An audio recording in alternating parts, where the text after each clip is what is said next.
finish. How about this?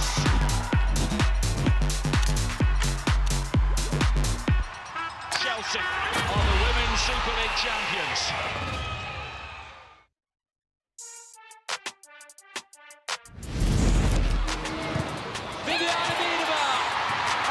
Has done it. The league leaders tighten their grip. Shaw hat-trick in 20 minutes. Knackener goes all the way in, and there is the goal that Manchester City so desperately desired. Simona! A goal that may well end Arsenal's title bid. Manchester City are the Barclays Women's Super League champions.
The final game of the season, how important is it to go out with a win?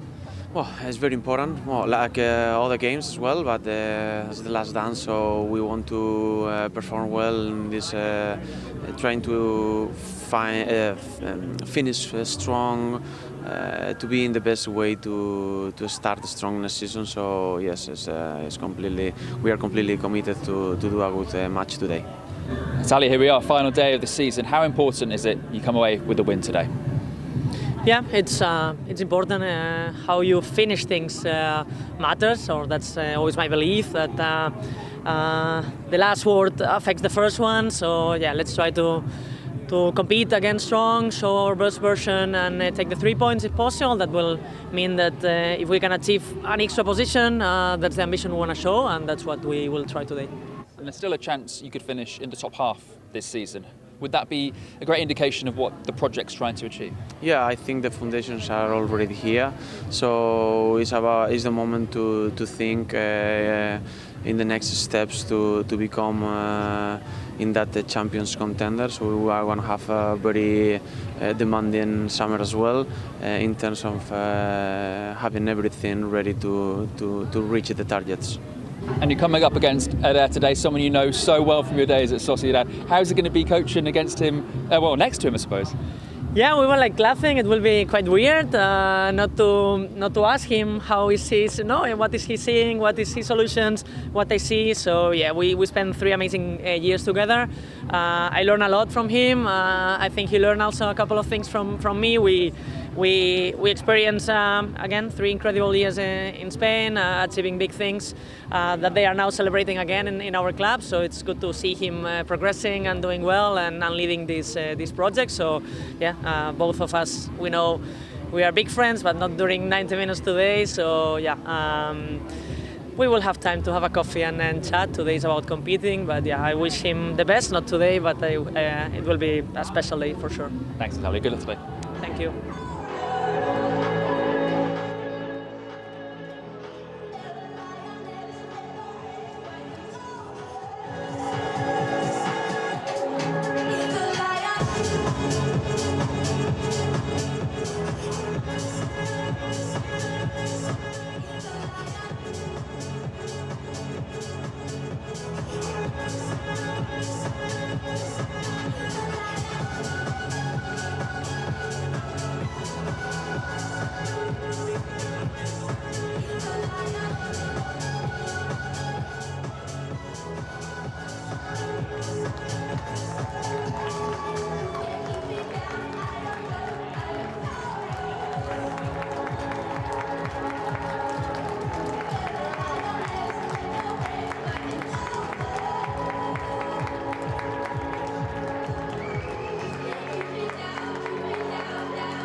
Aston Villa, number 26, in goal, Ellie Rover.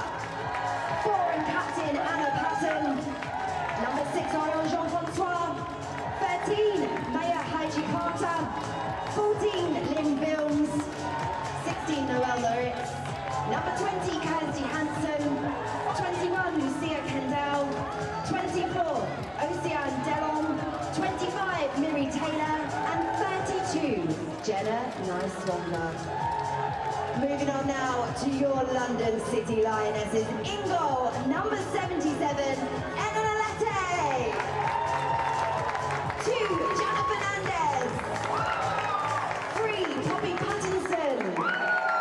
Number 4, Issa Cardinal. Number 6, Maria Perez. Number 8, and your captain, Saki Kumagai. 14, Freya Godfrey. 20, Delphine Cascarino. 23, Isabel Goodwin. Number 33, Alana Kennedy. And number 88, Grace Gioro.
Further on to Godfrey, who manages to keep the ball alive.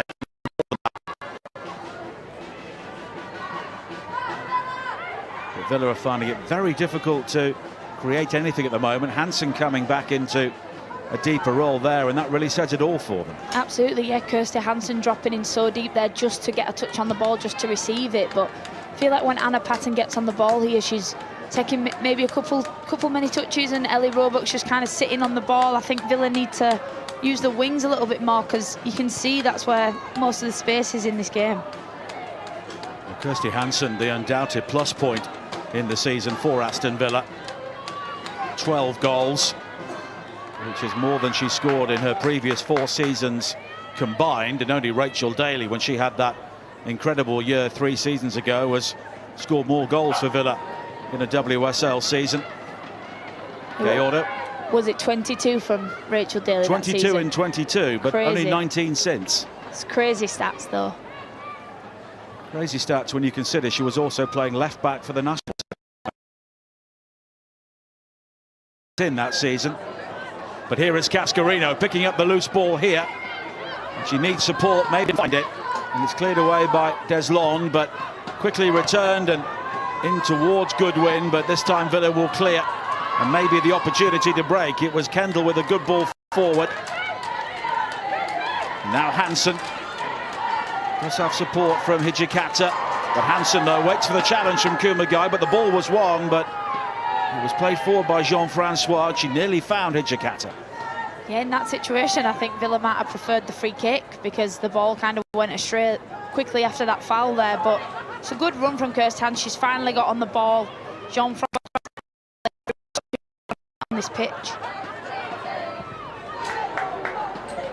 Pattinson.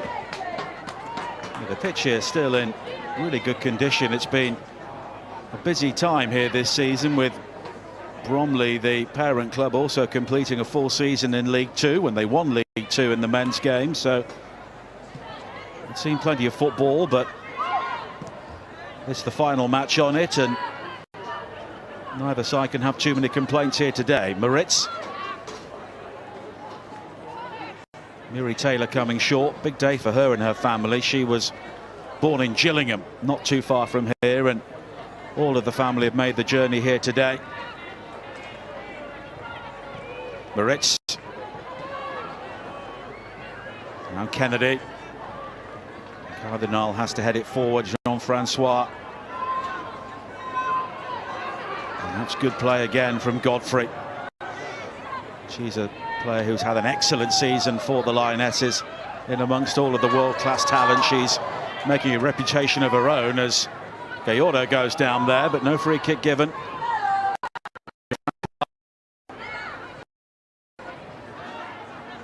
Jean-Francois and Gayordo were part of the Paris Saint-Germain midfield not so long ago.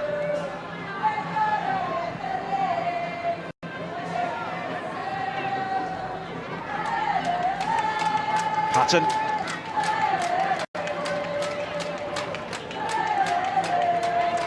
Back with Roebuck again, who has spent much of the season as the second choice. Of course, a player who was the #1 for England for a decent spell, and certainly vying for the gloves at the time with Mary Earps. Fernandez. Cardinal using the ball well. Pattinson. Kumagai is always available.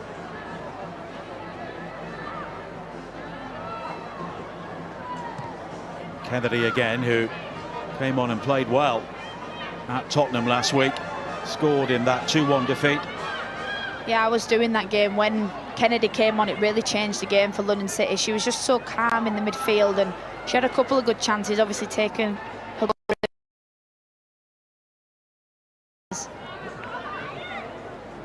She's another player of great experience for club and country, as Miyakata made the running behind there, but it was well seen by Kumagai. Now clipped forward by Perez. But beyond Freya Godfrey. She was 21 years of age last week, Freya Godfrey, and she's got so much to look forward to in the women's game, and London City Lionesses could be a very good platform for her. Hijikata, now Jean-Francois.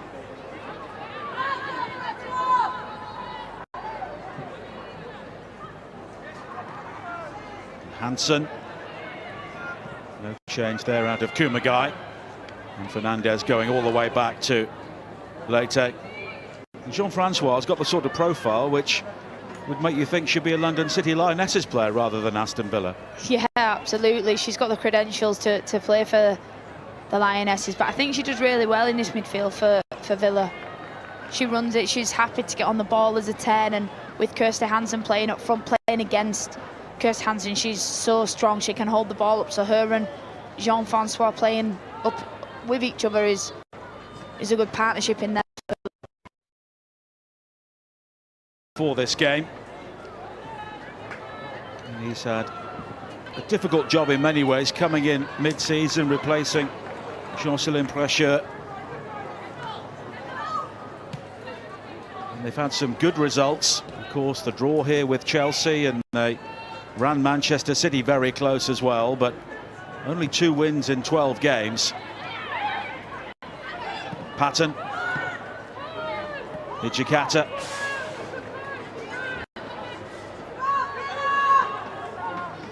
Natalia Arroyo, who was his boss at Real Sociedad. The Villa team find it very difficult to string consistent results together.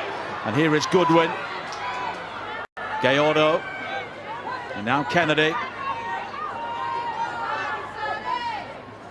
Fernandez. And Kennedy with the crossing opportunity, but it's cleared, recovered by Kumagai. Kumagai losing out to Hansen, and Villa with the glimpse of a counter-attack there, but no more than that. And it's given away, and Perez was almost in, but it was strong defending from Taylor, and it had to be. Now Wilms. Hijikata. Well, Pattinson has had a strong start to the game. She has actually. I'm just going to say Poppy Pattinson down this left-hand side for London City Lionesses, just tidying up really nicely. She looks really calm and looks like she's relishing this opportunity to play last home game of the season for this club. Jean-Francois. Well, Pattinson was injured for the first half of the season, so she'll be keen to make up for lost time. Yeah, and she's a really good set-piece taker, and I think London City rely quite heavily on that too. So having her back in has been massive for them in this latter half of the season. Yeah, 9 set-piece goals in total for the Lionesses. Villa have conceded the most goals from corners in the WSL this season, so I'm sure that's something which may become a feature later on as Cascarino fouls Hijikata. Absolutely. I think, obviously playing for a team, set pieces, especially in the women's game, are absolutely massive in the WSL and the WSL too, so I think teams rely heavily on it, and it's definitely a point where you can get ahead in games and get for your team. Wilms with the free kick. Now Anna Patton, one of the players who had real success in the United States with Florida State and South Carolina at college level before moving into the professional game with Arsenal. Hijikata over the top looking for Hansen, but Hansen very much the lone striker at the moment. Yeah, and you can tell it's lonely up there when you're on your own. I've been there, but she obviously came to the ball then. The ball goes in behind, and when you are playing with a lone striker, it just runs off the pitch. It's a difficult one. You need to be on the same page with your midfielders and your fullbacks as a striker. Pattinson will keep this ball in play. Cascarino in support. She can turn now. Maybe had a shooting opportunity, but she's quickly closed down, and now Hansen will bring it clear for Villa. Jean-Francois looking to get forward with her. Kendall. Hijikata pulling wide.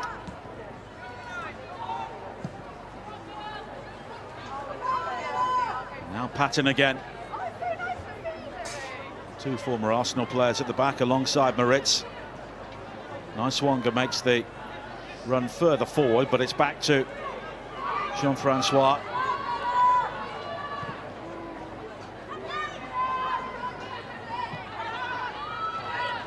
Wilms. Now Taylor.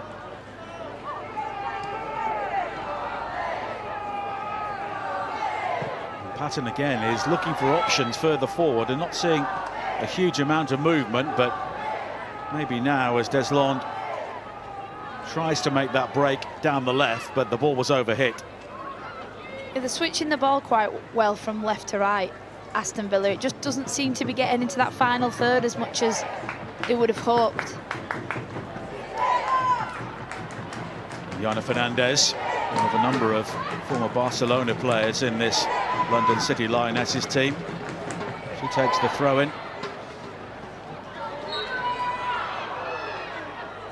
And the free kick given to Aston Villa.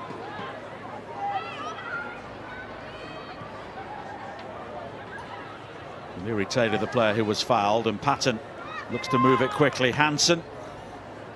But again, it's beyond Lionesses, the American who is on loan from Arsenal.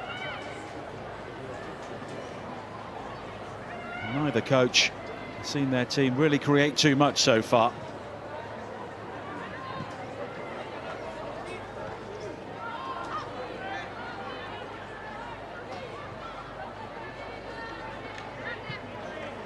Patton. Now Wilms.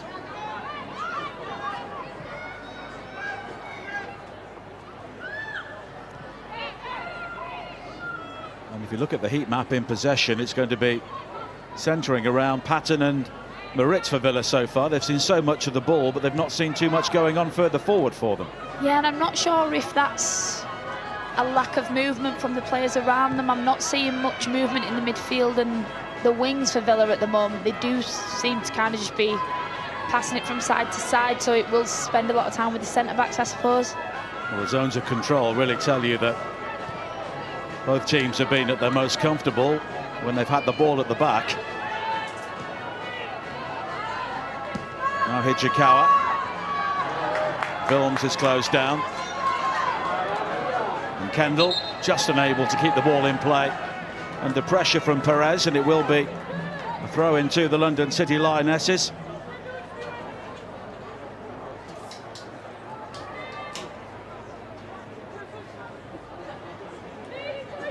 Both of these teams have enjoyed victories against Brighton and Leicester. Their only wins in the calendar year.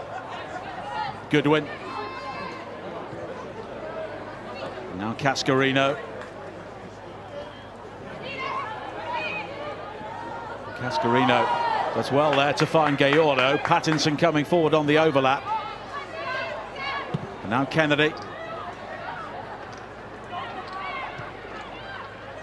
It's the Cardinal, who has had a run of games towards the end of the season. Kennedy. And the Lionesses beginning to move the ball a bit quicker now. Pattinson. And it's a good challenge by Hijikata. Now Cascarino again, and Wilms will just make sure she goes no further. Pattinson will take the throw in.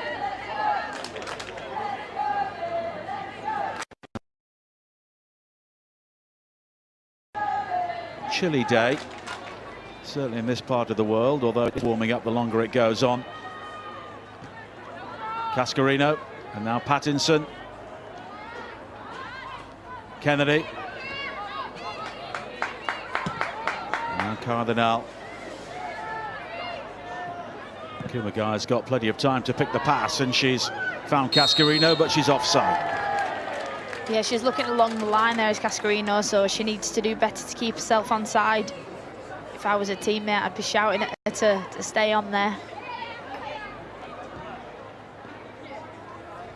Cascarino, another player who took time to find her fitness after signing in January, made her first start last week against Spurs, following the move from San Diego.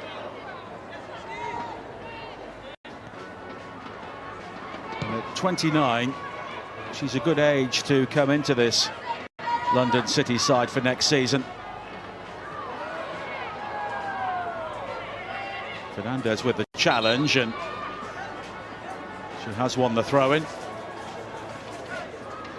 Kennedy. Cardinal under pressure from Hansen.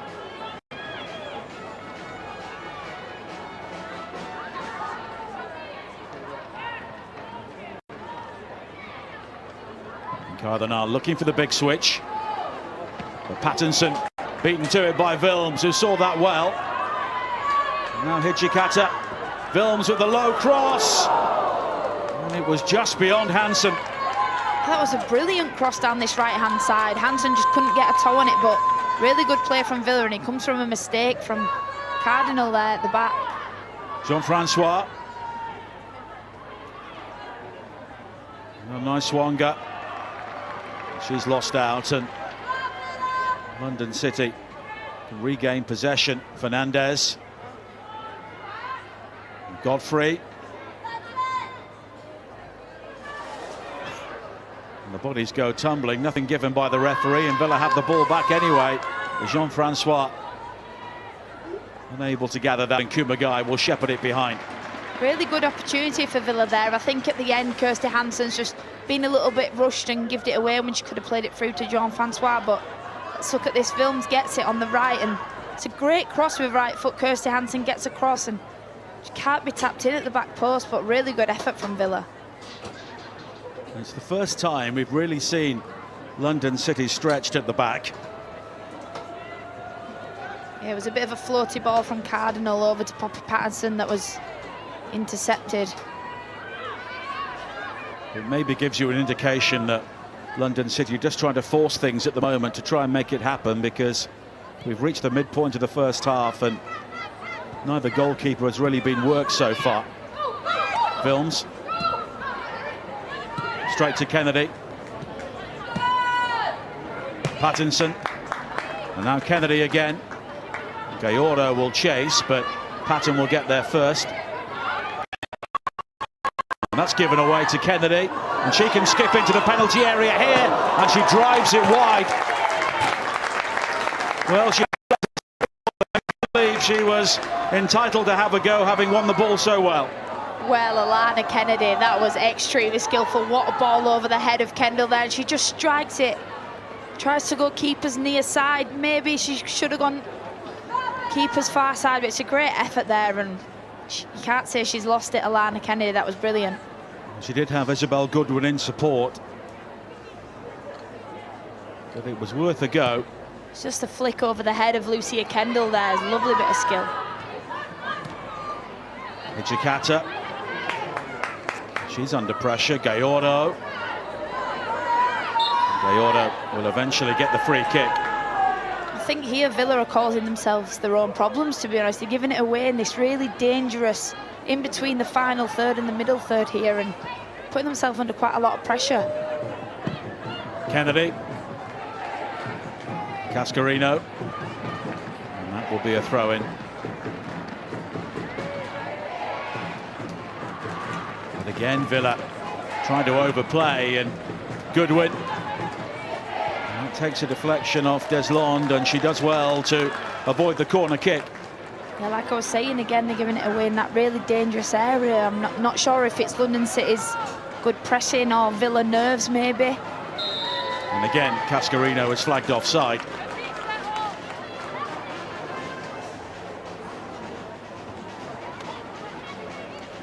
Well, Villa hoping to avoid 3 defeats without scoring since the first 3 games that Arroyo had in charge back in March of last year. And it's never good to finish a season on a bad run, because you can often get a bit of a hangover going into the next season. Yeah, certainly that's what's happened. That's what happened to us at Palace last season going into this season. We just couldn't find form, but I think as much as this game, you could say, you know, both teams are safe, they could both be playing in the WSL, they both want to end the season on a high, and for Villa they could end up in 11th after this game if they don't win. Here is Godfrey. And again, London City look for the big switch and it doesn't come off. But there's a problem here for Wilms, who just seemed to slip as she was challenged there by Godfrey. Yeah, it looks like she's hurt her groin maybe a little bit, her leg's just gone out underneath her. Yeah. And you spoke about the defensive nervousness of Villa. Of course, they've conceded 46 goals and only Leicester have conceded more. Yeah, they've also scored a lot of goals, which obviously doesn't make it as bad, but I think, yeah, when you are conceding that many and not keeping clean sheets for your defenders and for your keepers, it does become quite nervy, and you don't have that almost backbone of, okay, we might not score that many, but, you know, we'll keep clean sheet. Well, Kumagai has been robbed there by Hijikata, and it will be a throw-in for Villa.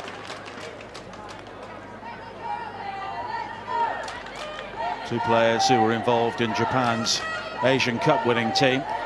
Taylor. And now Patton.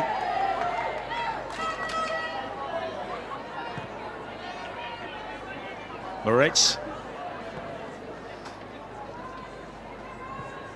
Villa have actually won more points away from home this season, and they've conceded 26 in 11 home games, although 7 of those came in the same game against Spurs. Jean-Francois.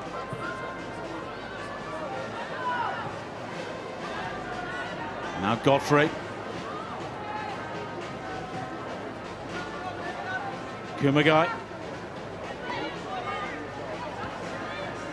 Away from home, Villa were really good in the first half of the season, but they've lost 5 of their last 6 on the road. The only game they've won in that run was away to Leicester City. Cardinal.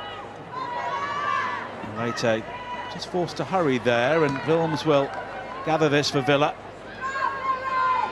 Taylor. Patton. Now Wilms on the overlap again. Crossing opportunity, and it's not being cleared, and in the end scrambled away by Perez, but not the distance they were looking for, and in the end it was Deslond who fired the ball in, but it was over the top. Yeah, it was a good strike from Deslond, but just a bit over the top. I think probably the effort from Wilms down the right-hand side was a bit better. Yeah, she just gets a hold of it on her left foot, doesn't she? But it's a good effort on the half volley. It's always coming up. She needs to lean over it, but another effort on goal for Villa, and they're looking like the better side at the moment. Cardinal, oh, again she's gone for an expansive ball, and it was nearly given away, but Villa themselves have gifted it back to the Lionesses. Godfrey, and now Gayordo. Goodwin is wide on the left, and here is Goodwin, and the cross is deep. Fernandez will try and recover it.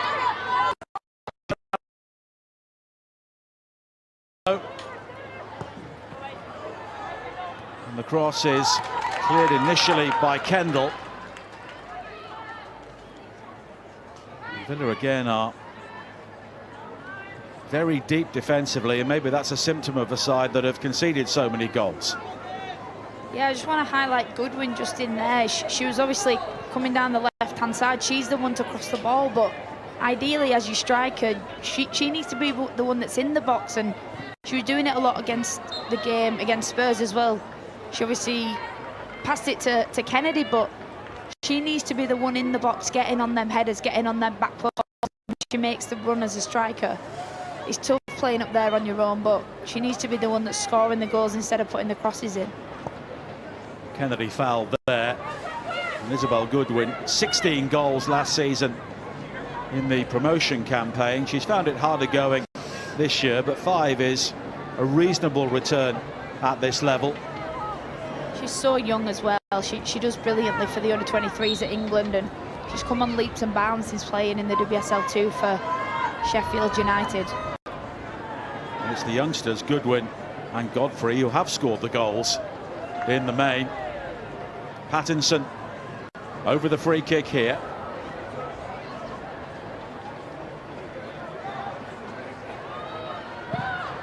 And it's high towards Kennedy, and safe hands from Roebuck. It will come straight back. Fernandez. Perez. Now Gallardo.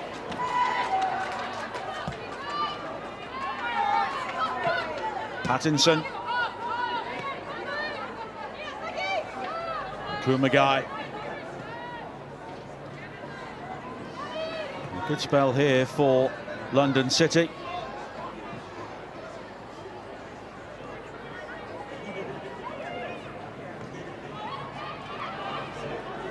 Fernandez. Cardinal is forward, but the pass was a bit short, and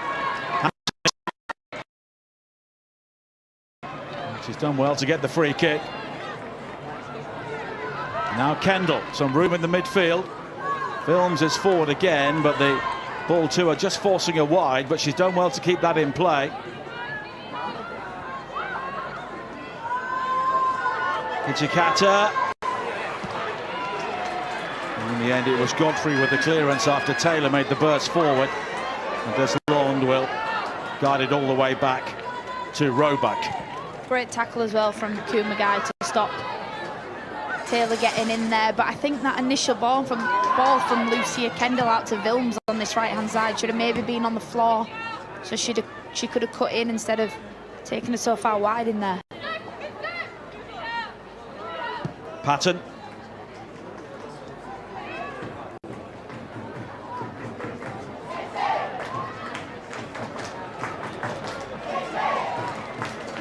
London City have harvested the bulk of their points against sides in the lower reaches this season. Of course, they drew here with Chelsea, and they've also beaten Spurs and Brighton, but all of their other wins and draws have come from sides below them in the table.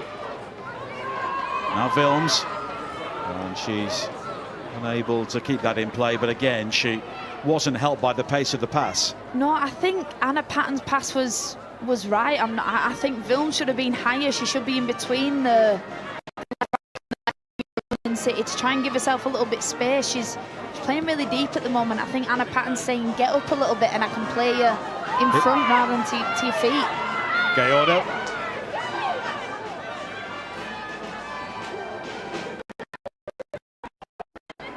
And Villa have the throw-in.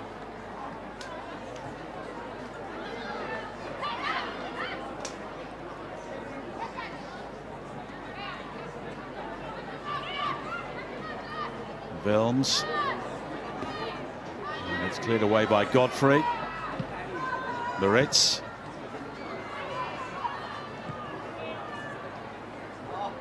And Deslong. She will try and get forward again here, holding off Cascarino, but eventually run out of play.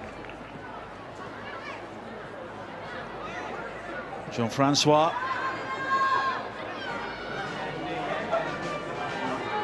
Villa heading backwards here, Moritz. They use the ball well. Lucia Kendall, one of the youngsters in their team, only 21 years of age, but already a full England international. Taylor.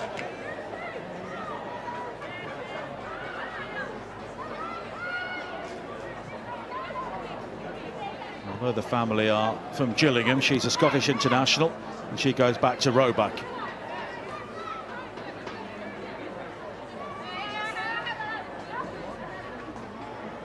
We're seeing Gallardo now trying to get a bit closer to Goodwin, because London City do well up to a point, and that point is about 30 yards from the Villa goal. Absolutely, yeah, they're playing more of a 4-3-2-1 as we go up, but Gallardo's kind of getting up with Goodwin and trying pressing this Villa defence, because they do look a bit shaky at the back. Kumagai Closed down by Hijikata.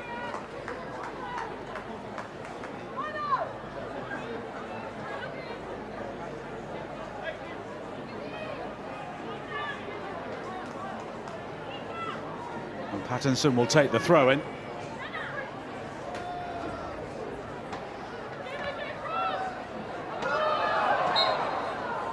And it was Perez who was fouled, and it will be a free kick.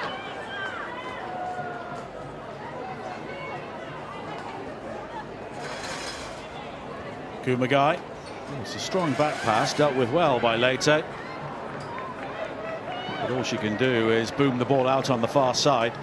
Yeah, she had to deal with that from Kumagai and then just bounces up and has to get it out of play. Hansen. Chikata, the only Villa player inside the area, and then fired in by Taylor. And she's actually cleared the stand, which is some doing. She absolutely saw her name in lights there, didn't she, Taylor? I think she saw the goal, saw the ball bouncing and thought, I'll take my chance, but maybe it would have been better to try and get a little bit more of a scoring opportunity in that situation with Villa getting high. I think my car's parked behind that stand, so fingers crossed. I think mine's there too. Gallardo.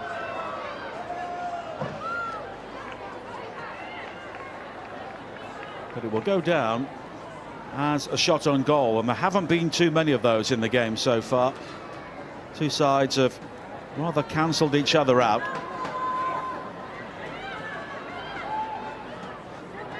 Perez.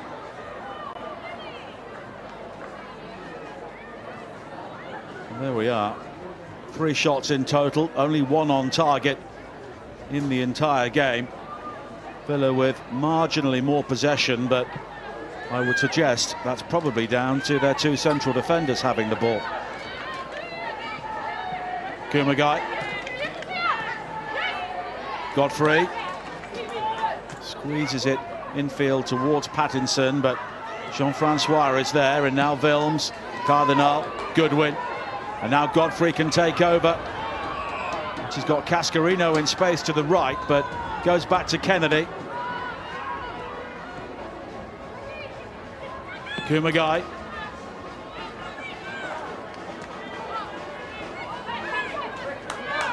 Gallardo.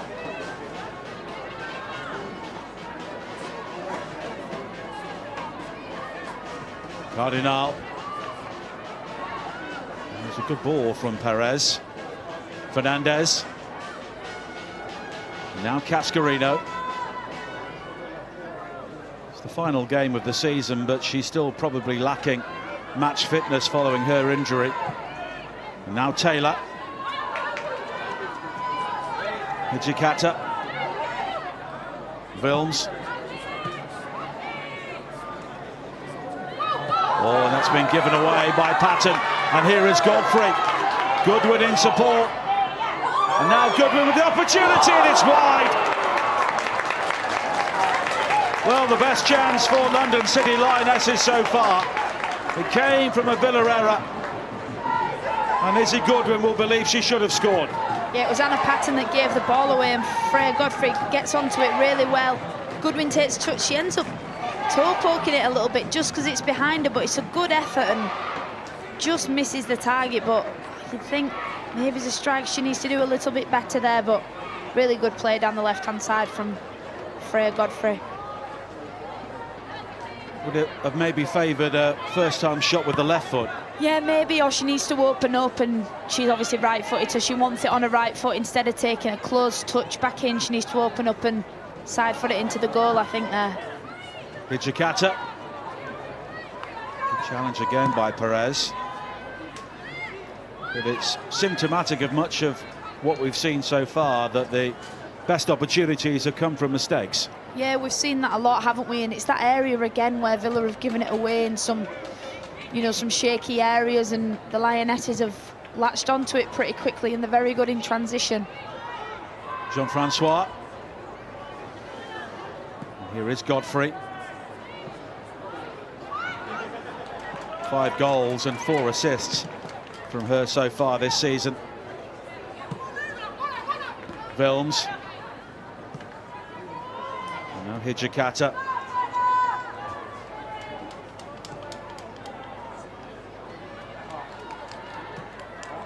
Deslond. Nice one, unable to gather that, but it will be a throw-in for Villa. Final 5 minutes of the first half. Very sloppy down that right-hand side. Villa have given it away there.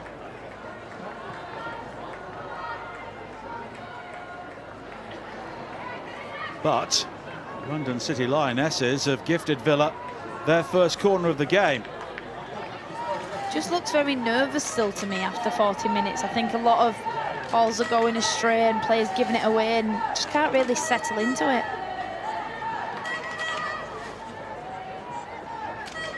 Lynn Wilms will take this. It was Jana Fernandez with the back pass, which went straight out of play. And Villa with 8 set-piece goals so far this season. Wilms floats this one into the near post. Jean-Francois tries to keep it alive, and Cardinal will shepherd it behind.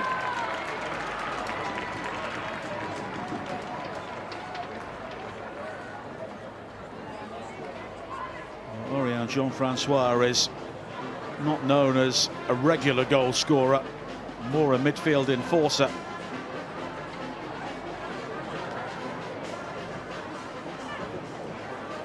Kumagai playing out to Pattinson.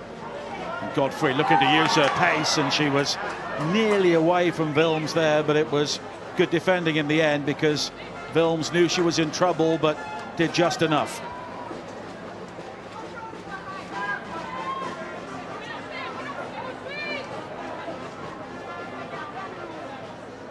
And the Dutch international will take the throw-in.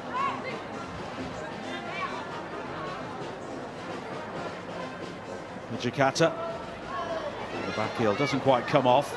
Pattinson. Patton's header away. Kendall quickly under pressure. When she's given the ball away, Goodwin bouncing off Patton.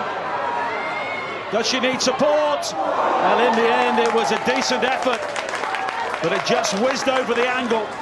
I don't know if Isabel Goodwin would have been better to pass it across the face of the goal there, but she does get herself in a really good position again. She tries to get it on that right foot, and maybe on the floor might have been a better option. Good positioning, just leans back a little bit, strike over the bar there. Well, it's easy to say from here, but Loritz had come over to try and deal with her, so Gallardo was completely unmarked.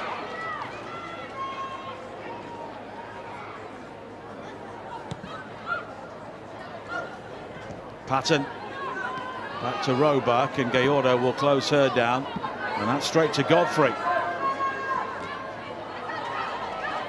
And Wilms wins it back. And she's done well there. Yeah, Godfrey's done well to keep that, close it down, but Wilms does a good job to get out of that situation. She's got a back to goal, and tough to get out of that one. Will Davis, our referee, has not had a huge amount to do so far. It's been a game with very few fouls, but plenty of errors. Cardinal.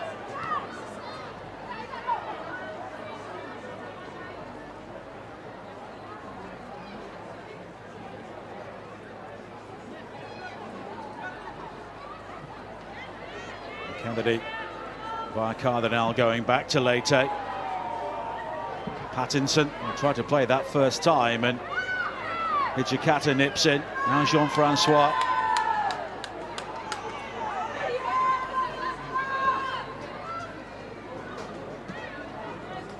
Kendall quickly closed down, and in the end the Lionesses get the free kick.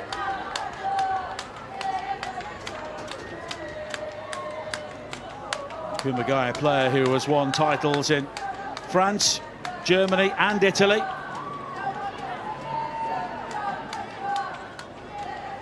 And there's no doubt the Champions League is a target here at London City Lionesses, and they've got plenty of players already in the team who have lifted the trophy. Cascarino.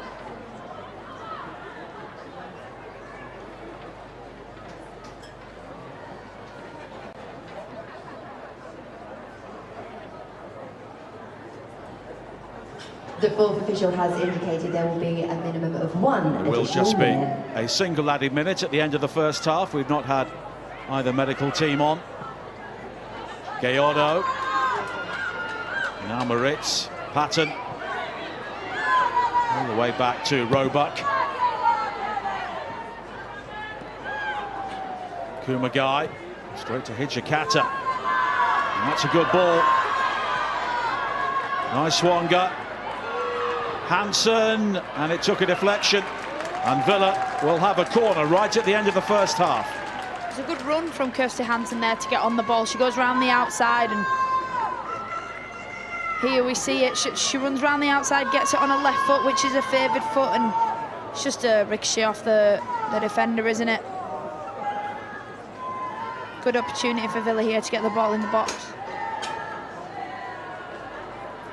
It could be the final chance of the first half. We're into the second minute of added time, and they work it short. Wilms, and now Wilms with a shooting chance all the way through, and Villa have the lead on the stroke of half-time. And Lynn Wilms back in the side today. Goal for Aston Villa, scored by number 14. Comes up with the opening goal at the end of a very well-worked set piece. And we said, didn't we, it'd be set pieces that are instrumental in this game, and they've done well with the short corner down that left-hand side, and Wilms just strikes it, and it goes through a crowd of people into the back of Lette's net. Well, they seem to have been too over-elaborate there, but in the end, Wilms hit it, and it may have taken the deflection on the way through. Yeah, maybe a little deflection off Kumagai. Don't know if it looks like it's going in. Well, it was a double deflection in the end, I think. First Kennedy and then Kumagai, so it may go down as an own goal in the end, but that is half-time. Next up, we have our merch cannons. And the tone of both half-time team talks changed by that goal for Aston Villa with the final movement of the first half. Saki Kumagai getting the final touch. Lynn Wilms' shot snaked its way through the penalty area, and Kumagai, the unlucky player, to divert the ball into the back of the net. The first shot on target for Aston Villa, and it comes from a London City Lionesses player, and at half-time, Villa lead by a goal to nil.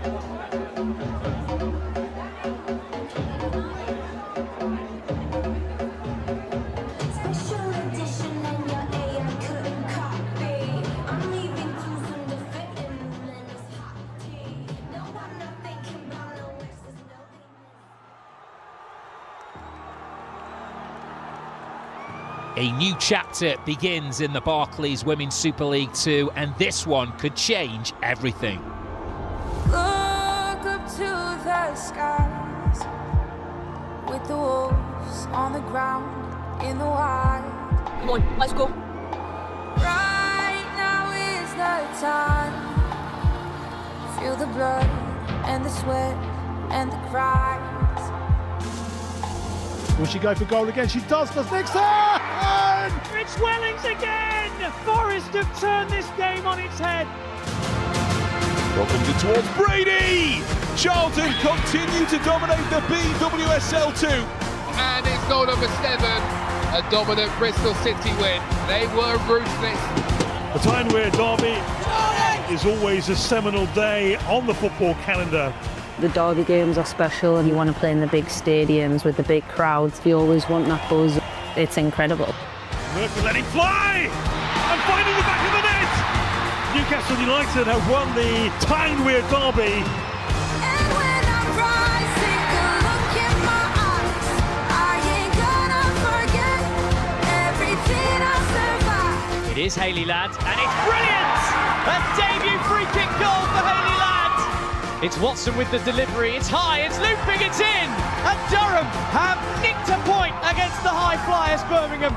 Rolls it across the penalty area. Peskin, the most precious of 3 points for Ipswich Town.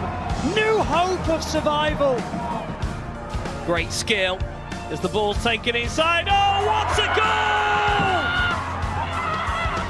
playing for Palace. It was kind of the first club where I felt a home and a family feel to it. We've seen it progress into being full-time, being at the academy every day, being treated like a true professional. We've experienced a lot of the South London derbies against Charlton. We need to take that 3 points from them and hopefully put on a good show at Sellers. The race for promotion to the top flight really hots up. Through the crowd it goes from Hayley Ladd. Bringing it across, there's the header, there's the goal! The race for promotion takes another twist. Come on! Momentum is key at this stage of the campaign. It's unforgettable. Unforgettable. Unforgettable. Flicked on by Broom and into the back of the net. Portsmouth are relegated. There is only one game in town tonight, which will go a long way towards deciding who will be crowned champions of Barclays WSL 2. Crossthwaite controls perfectly and gets the shot away and scores! A season-shaping goal from Lily Crossthwaite. Graham is shooting and Graham is scoring! And the script has been torn up by the travelling tractor girls. The title goes down to the final day of the season. This means everything. Which colour will those ribbons hang in a couple of hours' time?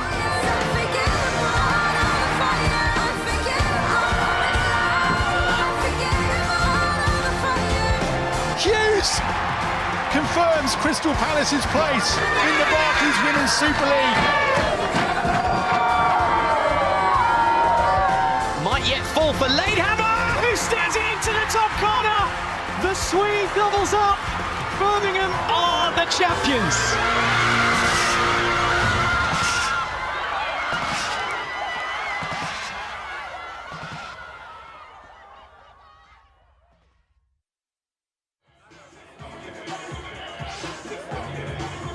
It is now time to turn your attention to the big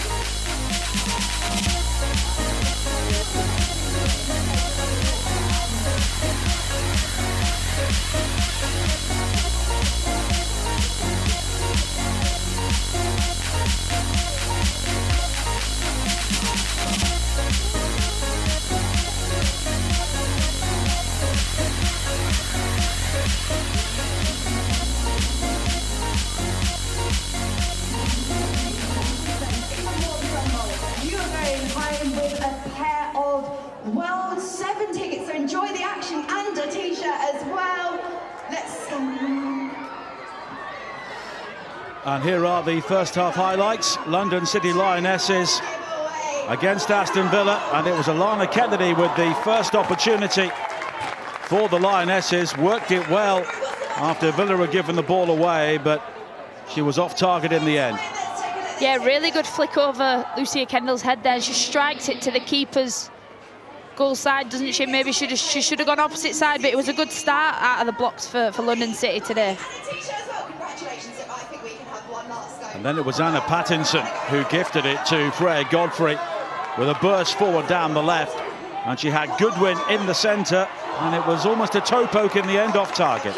Another Villa mistake to give London City a chance. Anna Patton gives it away. Freya Godfrey does brilliantly down this left-hand side, and then we did say we thought Goodwin just tried to get it on a right foot, a touch maybe, didn't set her perfectly, and she just snatches at it, doesn't she? And it does end up going wide in the end, but another really, really good chance for the Lionesses here. And they were on top at this stage, although their best opportunities, as we've seen, came from Villa giving the ball away. And that was the case again here. Kendall with a ball, and then Goodwin bouncing off the challenge of Patton, and she had Gallardo in the centre, but in the end she blazed it high over the angle. Yeah, Goodwin, she's an out-and-out goal scorer. She's a striker, so you know you can't be mad at her for taking that shot on. Again, she tries to get it on her right foot, tries to go for that top corner, and maybe just a little bit too much on it. One to the keeper's left-hand side maybe would have been a little bit better. But on the stroke of half-time, a short corner work, Lynn Wilms struck the shot and it took a big deflection and it was an own goal by Saki Kumagai in the end to give Villa the lead.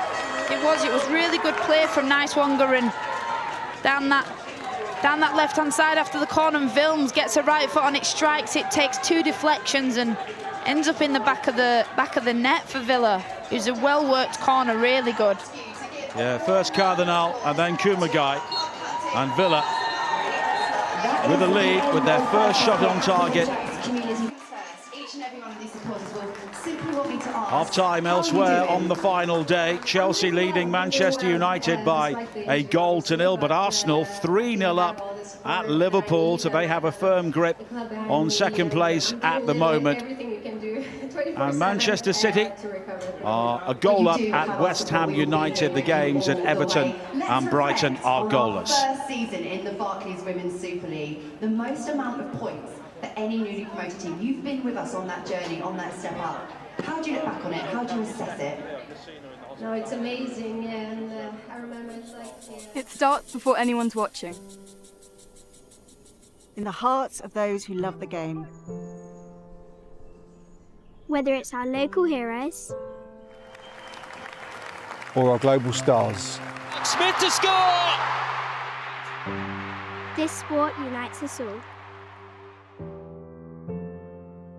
Together in times of sorrow. Our deepest condolences are with Matt's family, friends and loved ones. Together in times of joy. And the league leaders tighten their grip. Because football is for everyone! Derbies ignite our passion. Oh my days, derby times. Breaks for Caroline. Russo! Love a good derby. Surprises keep us believing. And Everton have won it! The unbeaten run's nice, but for us, we want to win the league, and obviously dropping points today doesn't help that. Pressure can break you. Or make you. This is absolutely unbelievable from Tottenham Hotspur. What a statement they're making here. New eras begin. Manchester City have blown Chelsea out of the water. And history is written. Kim Little, well over 400 games in. Here comes Kerr, Chelsea history maker. Bunny Shaw hat-trick in 20 minutes. Consistency is key. An 11th straight win. But sometimes a change is needed.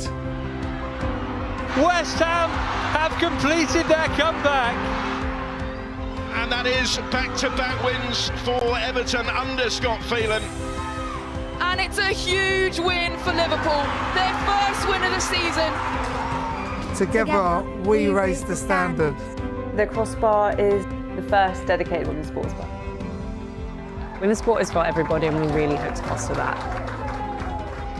Pushing further than ever before. Oh, it's a great goal. And a shot by Siren! Oh my word, what a goal! Now Chloe Kelly! Oh, that's sensational! Lauren James from range! Some of us may not stay the course. For a hammer blow to Manchester United's European hopes. Leicester rooted to the bottom. But we honour those who shaped it.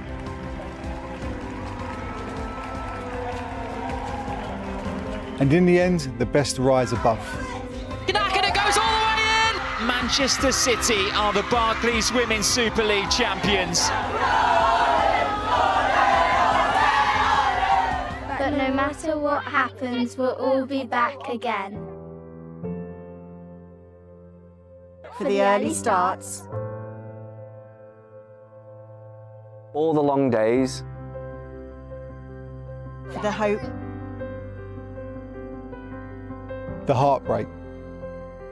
The moments that stay with us forever. For every part of it. This is the Barclays Women's Super League. This is our game.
And welcome back to the Copper Jacks Community Stadium in Bromley. At half-time, London City Lionesses trail Aston Villa by a 0-0. Saki Kumagai with an own goal on the stroke of half-time. Final 45 minutes of the Barclays Women's And at the moment, as things stand, London City Lionesses will finish 7th in the table, with Aston Villa only a point and a place behind them.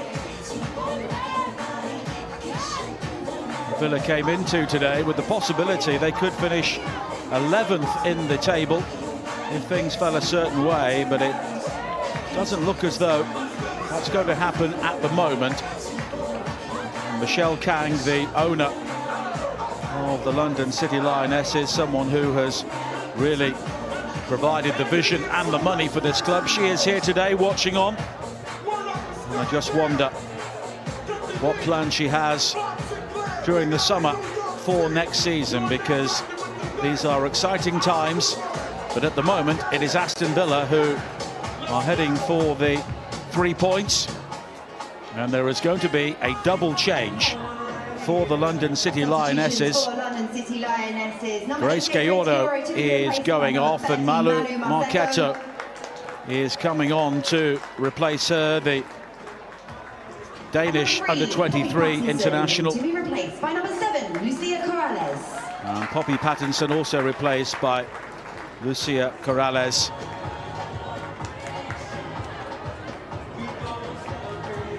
And clearly, Ada Meistra is prepared to not wait to see what happens here, as Will Davis prepares to get the second half underway. Natalia Arroyo has had better fortune away from home so far this season, and at the moment that is continuing here on the final day.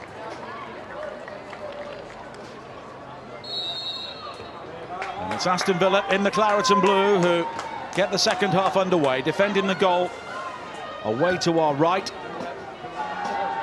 And it's a chase for Hansen right at the start, cut out by Kumagai.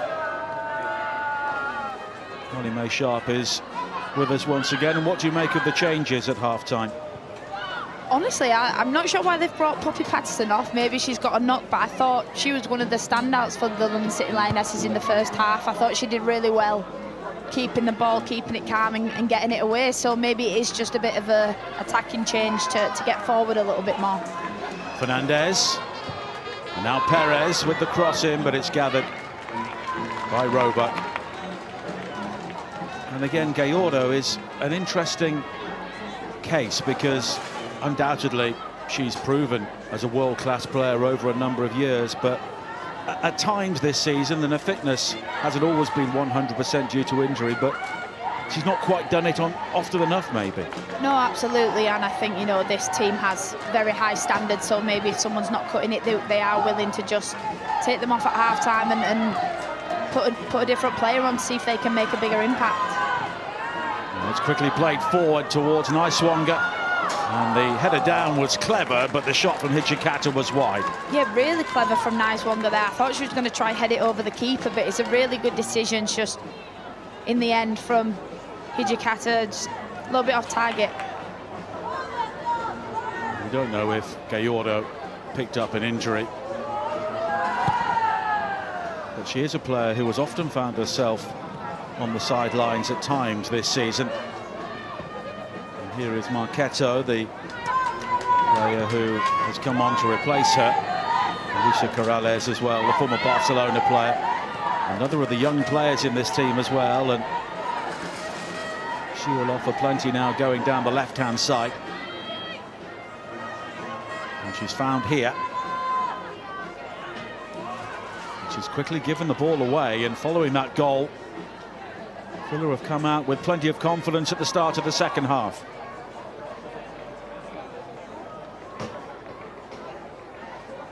Ellie Roebuck without a shot to save in the first half. There was an early scare when Anna Pattinson had to clear a dangerous cross away in the opening minute, but beyond that, one or two shots whizzing off target from London City Lionesses, but they created very little as Kendall there found herself under pressure and a corner kick's being conceded. I was going to say that the opportunities for London City have come from Villa mistakes, and there was almost another one there.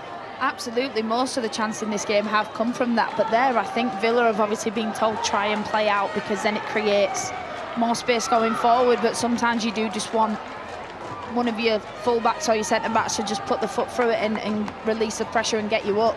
Well, no Pattinson on corner kick duty now, so it's Corrales into the near post, headed away by Hijikata. Corrales is able to open out the angle for the cross, which is deeper, and it was kept alive by Kumagai, but gathered by Roebuck. Yeah, good header from the captain Kumagai there. She gets round the back, just couldn't get quite enough power on it to beat Ellie Roebuck in that Villa goal there.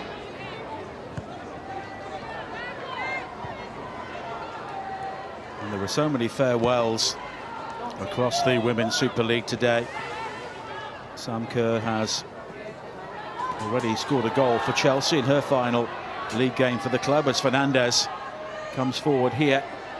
Cascarino looking to head to the byline, and the ball had just gone behind before she delivered the ball in. Lucy Staniforth, who is on the bench for Aston Villa today, she will also be retiring following this game.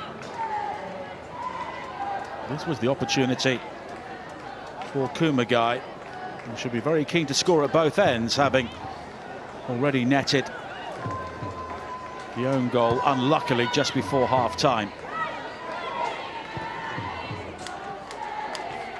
Hansen, Kendall. And it's back with Leite. She's finishing the season without a clean sheet in her final 10 games. Only 3 in the entirety of the campaign. Godfrey. Oh, and it's been given away, and here's a chance, and a good save by Roebuck to deny Marchetto. Yeah, good strike from Marchetto, but Ellie Roebuck did so well, just getting a full body behind it and just trying to get as much of a body behind that ball as she possibly could. She's brilliantly to keep it out. Jean-Francois. And now Nice-Wonga needs a good ball inside for Hansen, but it's just beyond her, and Corrales will bring it clear. Well, Nice-Wonga did exactly what I would have done in that situation. She puts it first time to Kirsty Hansen, but in the end it was good defending from Kumagai there to get in and get hold of Hansen. Well, this was the earlier opportunity, and it was a really strange ball across from Hijikata. And the shot from Marchetto certainly had power, maybe took a deflection as well, but Roebuck was equal to it. Yeah, after watching it back, she was so close. I think maybe Marchetto will be disappointed there. She should have done better, maybe just slip it side foot past the keeper, but when the ball falls to you in the box, sometimes all you can do is put your foot through it, and the keeper does well to keep it out of her net, to keep a clean sheet at the moment. London City Lionesses have already guaranteed the best points return from a newly promoted club, and if they can turn this around, a win would also set a new record for the most victories. But they're pushing hard for the equaliser at the moment. Corrales and the cross, and the overhead kick nearly fell for Fernandez, and it was Goodwin who was trying to improvise there. Cardinal will get there before Lionesses.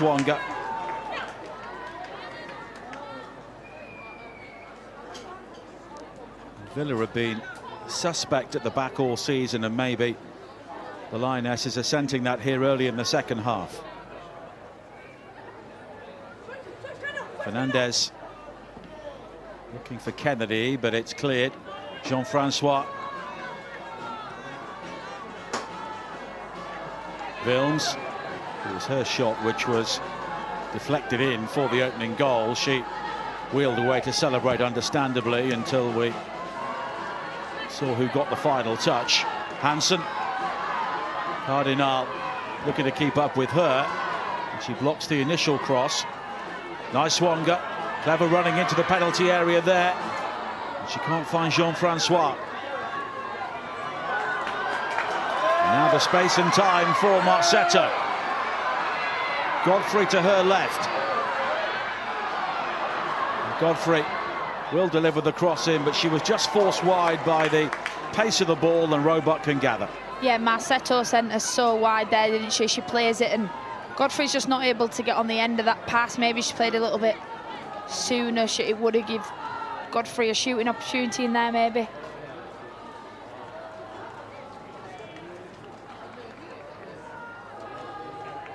We spoke earlier about the number of farewells in the Women's Super League, and it does look as though there's going to be a big turnover of players right across the game this season. Yeah, absolutely, and I think it's good for the league. There's a lot of players leaving the teams, a lot of legends of the league going, but I think it gives opportunity for fresh new talent to come through, and that's what we're seeing here with London City Lionesses, with Goodwin and Godfrey being the top scorers for this side. Lionesses cuts that out. And a number of teams have spoken about the need to get the average age down and prioritise young players. Ichikata, and that's playing well by Leitek.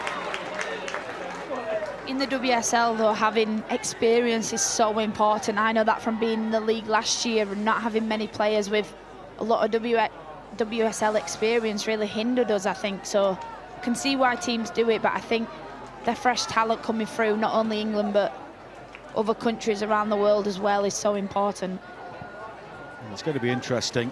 Birmingham are coming up, and I'm sure they'll be well financed, and at Crystal Palace you'll have the benefit of having already played a season, the number of your players at the highest level, and you'll hope to learn lessons from what happened. Absolutely, I think we definitely will learn the lessons from last season, and we know what it takes to stay up, and with the league expanding as well, I think it's only going to help us and help maybe the bottom 6 teams of the league to make it a lot more competitive.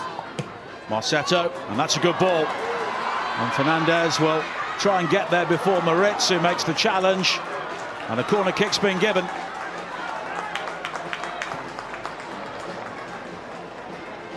And another set-piece opportunity here for the London City Lionesses.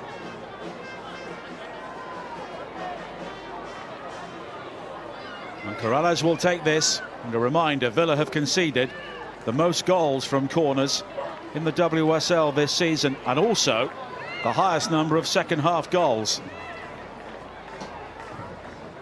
Corrales with the delivery, and that's dealt with well by Roebuck.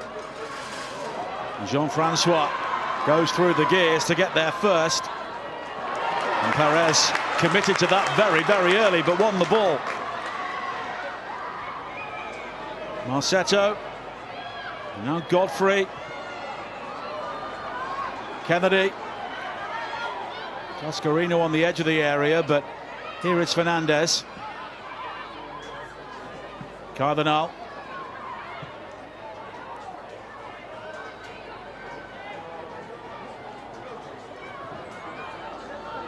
Villa here once again are very deep. Cardinal pushing off Hansen, and then Kennedy. London City have been at their best today when they've moved the ball with more speed. Kennedy. Perez. And Corrales will get there despite the deflection. And she delivers the cross in, which spins off Patton behind for another corner kick. Yeah, in the previous corner, Ellie Roebuck did brilliantly to command that box, get out and punch it away. But as we said, Villa struggle from corners, so London City want to get this one and get it in the mixer and see if they can level up this game. They do struggle from corners, but they scored from a very well-worked one right at the end of the first half. Cascarino will deliver this, and it's driven low. Cardinal will return it to her, and then it's lofted high. Roebuck coming through the crowd, and she got a bit lucky. Absolutely, she did get lucky. She came out and she tried to punch it, misjudges it, and it just falls really kindly for her to be able to smother that ball and stop Goodwin from putting it in the back of the net there. Well, it could have gone anywhere. She's gone down, clutching that shoulder. It was Kennedy who got to the ball first, but just couldn't get enough on it.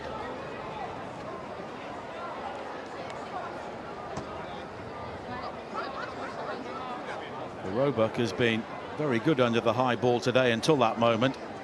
She has. I think she's played really well so far. I think her decision making's been really good, and when your keeper's calm at the back, it does calm the rest of the team down. But here, the corner goes in. She goes up, she tries to punch it, and it's just a really lucky bounce, and she's fortunate that Goodwin isn't on her toes ready to poke that one home. It may have been Goodwin who just made contact with her, but when she initially went up, it was her teammates who may have collided with her, as Hansen just has words with Arroyo. And it's been a fairly lonely job for Kirsty Hansen so far, leading that attack. Yeah, I wouldn't say she struggled today, but it's definitely been hard for Villa to get Kirsty Hansen on the ball. And with the season that she's had so far, that is the person in this team that you would want in front of goal, you know, running at defenders, because she's been their superstar this season and she scored some really important goals for them.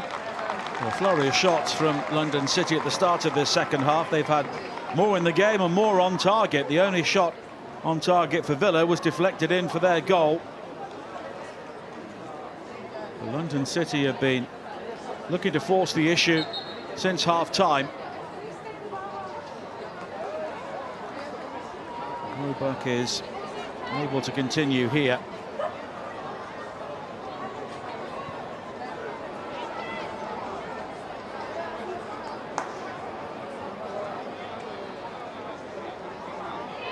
As we approach the hour mark, Villa are just beginning to hang on to their lead here. Perez, and there's Patton. Moritz, looking to drive forward herself here. Nice Wonga. Jean-Francois was on the edge of the area. Kendall, now Deslond. Taylor.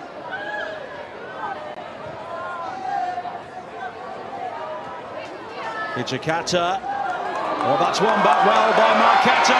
And here is Goodwin streaking away. And the challenge right on the edge of the penalty area. Perfectly timed by Deslond. Well, she had to get that right. What a tackle from Deslond there. Goodwin is through on goal. She's through one-on-one with Ellie Roebuck, and Deslond just slides in and gets just a little toe on that ball to stop Goodwin getting a strike off, but what a tackle. Well, there's going to be a card here for the challenge on Marceto, because she was taken down as she played it through to Goodwin, but Will Davis, the referee, playing the advantage.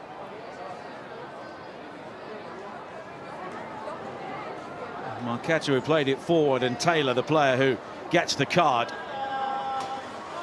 Just that last touch there from Goodwin took the ball away from her.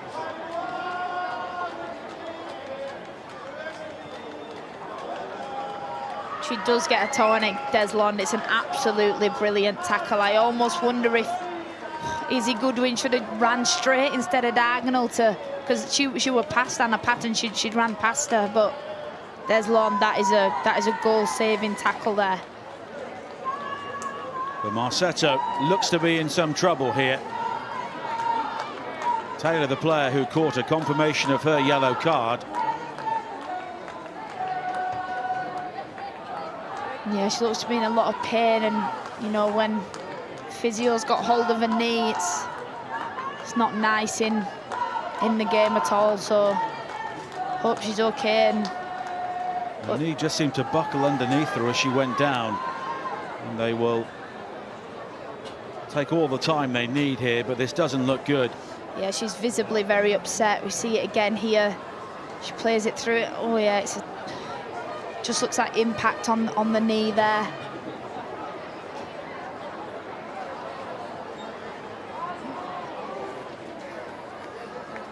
Yeah, she looks visibly very upset, and they look to be bringing the stretcher on the pitch now. A player who's only been on the field of play just over 15 minutes, came on at half-time. A player signed from Madrid in February, and we hope this is not a serious injury, but it was the side of that knee that took all of the impact of Taylor's challenge. And when the stretcher comes out, you always hope it's precautionary, but it's upsetting to see, you know, another player like myself visibly upset on the pitch, and especially when it's around the knee area with everything that's going on at the moment. There is going to be another change made here. Nikita Paris is preparing to come on. She has a very good goal-scoring record against Villa. 4 in her last 4 games and 6 in total during her WSL career. Yeah, when people speak about experience, I think she is one of the main ones in the WSL, you know, being around some different teams, but she is a goal scorer, and she's played for virtually everybody. Yeah, she has been around quite a lot of teams, but she knows what it is to play in this league. She knows what it is to score goals, and she's helped this team out a lot this season, and I think she's a leader on and off the pitch for them. But the main concern at the moment for London City Lionesses is Malu Marsetto. And they are very carefully lifting her onto that stretcher. And players from both sides showing concern.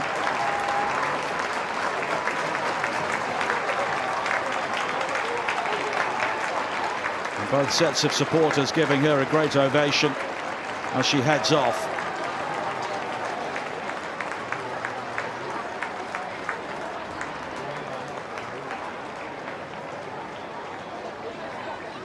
Going to be another change here, possibly Danielle van der Donk will also be coming on. London City Lionesses, please show your appreciation. It's van der Donk. Number 30, Malu Marsetto. Who comes on for Marquetta.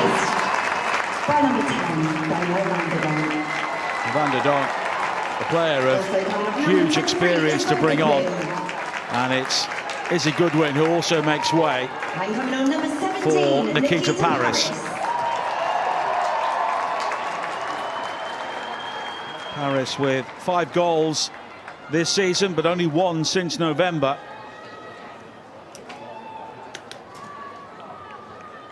And she was part of that Manchester City team which won the title a decade ago. And of course Danielle van der Donk, a Women's Super League winner with Arsenal. And she moved on to Lyon and won everything else. Cardinal. And then Cascarino. Hooked on by Godfrey. And now Godfrey again. Perez.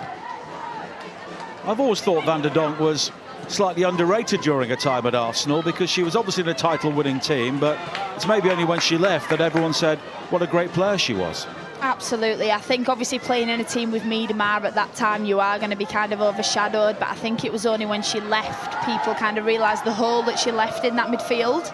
Obviously she's come on and looks like she's playing up front today, but she can score goals and she can make chances, so she's a brilliant addition to this side. Van der Donk will be in a very attack-minded team now, which has Godfrey and Paris also involved, as a goal kick has been given. And that just shows that London City's obviously not happy with the way that this game's going. They've put on more attacking players and they want to go and score, they want to go and win the game, which is such a good outlook to have for a club like this who want to keep on moving up that table. Well, it's the final game of the season, so they may as well try and go out on a high in front of their own supporters, and that's what they're doing here. Perez. Kumagai, her own goal still dividing the two sides.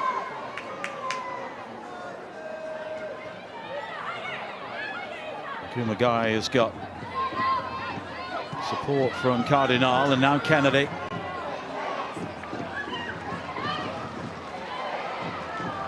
Turns away from Hansen.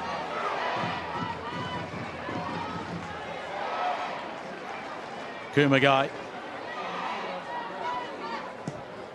Cardinal.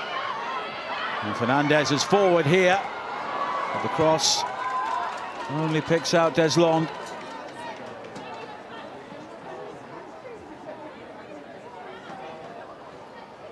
We have seen Jana Fernandez get forward a good deal more in this second half. Kumagai. Cardinal. Kennedy.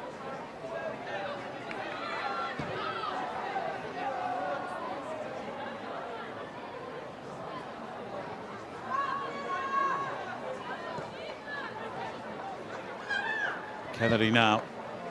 A high hanging ball in, and that's defended well by Wilms. She knew that Van der Donk was somewhere in the vicinity, and she concedes the corner.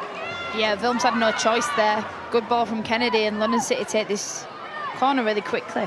Paris. Corrales. Van der Donk. And Kennedy at the far post was shaping, but not really in a position to get the header on target. She doesn't get the header on target, but I think that's more to do with the defending from Deslond. I know she doesn't get a touch on it, but she does so much to put her off, and it means Kennedy can't get any power on the header.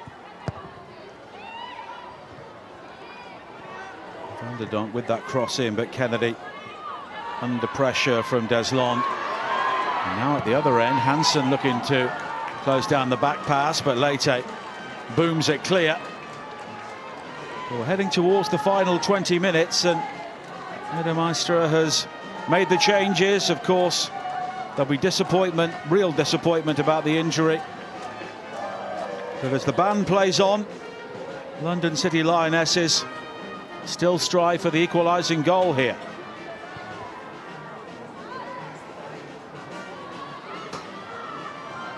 Villa have had some good away days this season, more than they've enjoyed at Villa Park, and this will be a good way to finish the season. As Perez was just caught there, and Taylor just needs to be careful on a yellow card. Cardinal. Cascarino. Fernandez. Kennedy.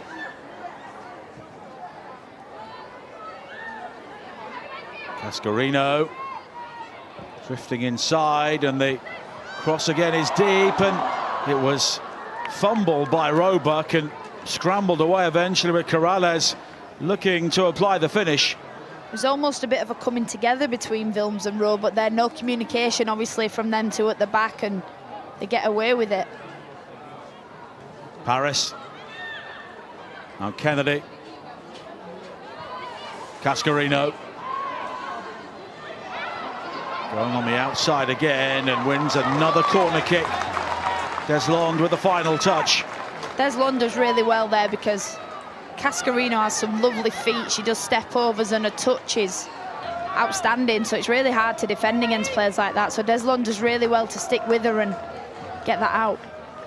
The in-swinger here from Corrales into that 6-yard area, and both teams are appealing. I think it was scrambled behind bar a Villa head, and the referee agrees. Well, I don't think it was. I think it might have come off a London City head, so I'm the one disagreeing there from my angle. Well, the referee's decision is final.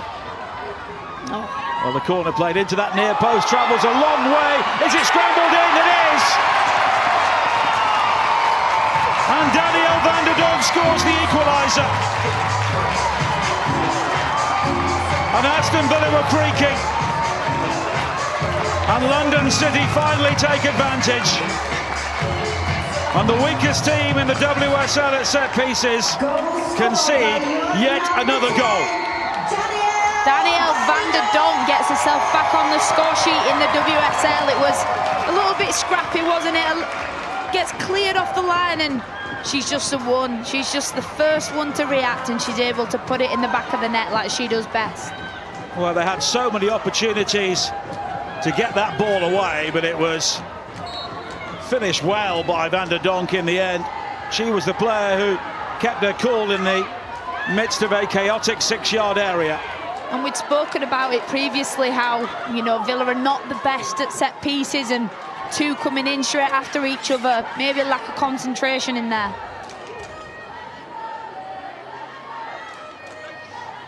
And van der Donk comes on and comes up with the equalising goal.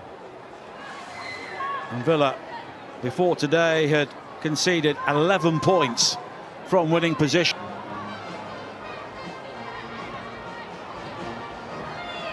With the pressure continuing here from London City Lionesses. Perez, van der Donk. Once again, she's picking up pockets of room about the Villa penalty area. Nice swinger with the clearance, and Jean-Francois does well to clear.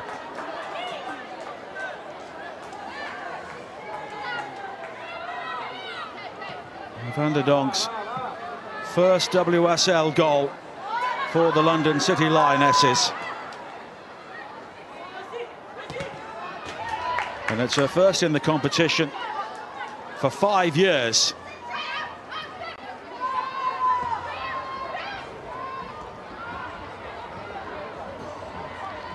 Moritz.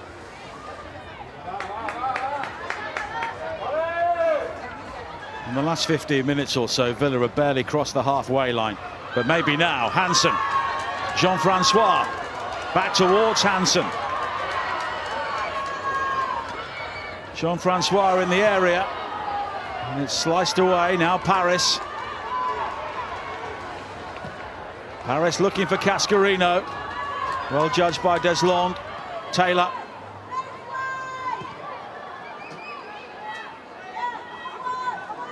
Here is Patton. Hijikata. Now Patton again. And the scoop around the corner for Hijikata. And the cross deflected into the path of Hansen. Unable to gather, and Cascarino will bring the ball away.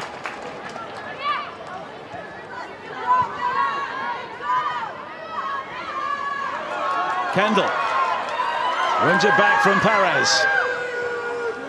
Taylor.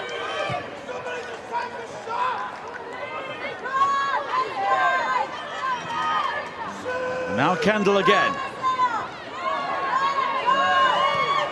Hijikata. Wilms, and it's Paris back defending. And Villa are suddenly sprung into life. Yeah, they've had a really good 4 or 5 minutes there, Villa. Good possession in London City's final third as well, and they're really moving the ball down the wings, which I think's opening gaps in the middle for them too. Jean-Francois.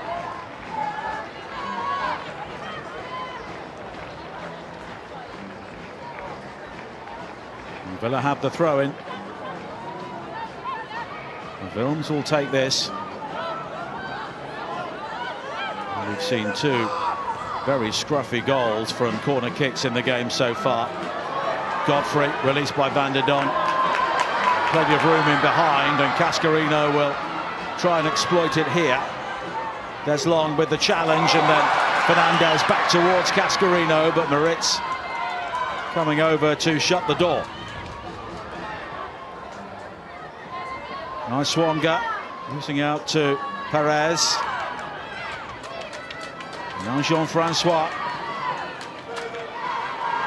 Deslong. Jean-Francois. Cardinal holding her up, and Jean-Francois eventually tumbling to the turf to get the free kick.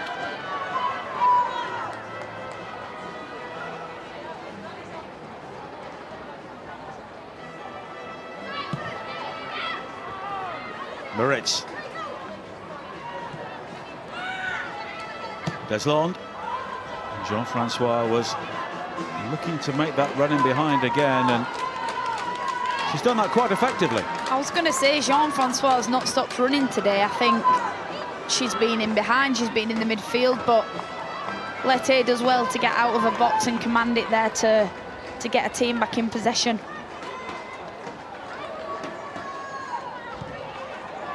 Cardinal.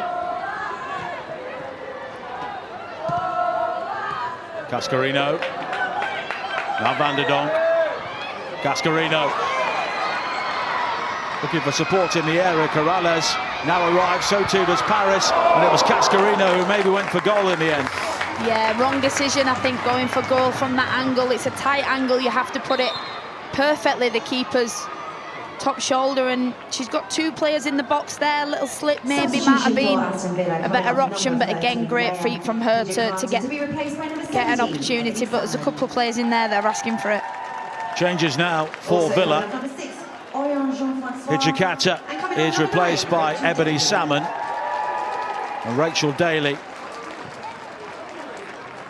will also come on for Oriane Jean-Francois. Miri Taylor is replaced by Lucy Staniforth, who comes on to play in the Women's Super League for the final time in her career. Rachel Daly, 2 goals away from 50 in the Women's Super League.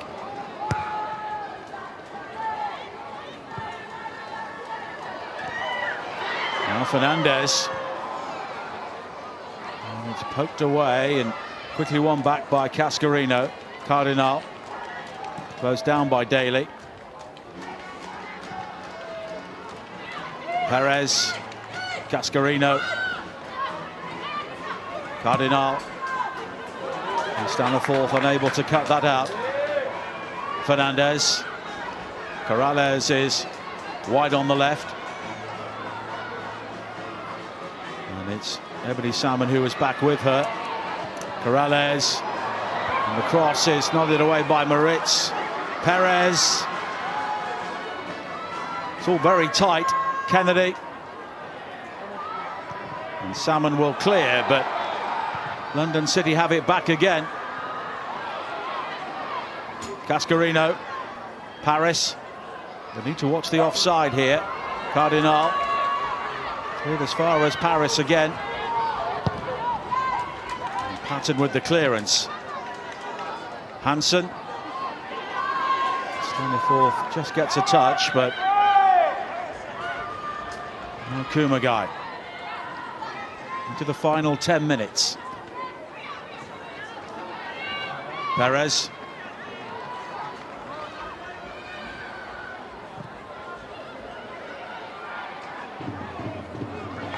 It's good running by Godfrey.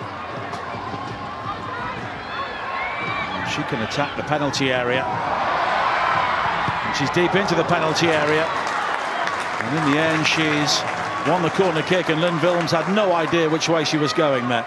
Fred Godfrey does really well. She twists and she turns, and she gets a team a corner, which we know Villa are not the best at defending, so we'll see if they can get anything from this one.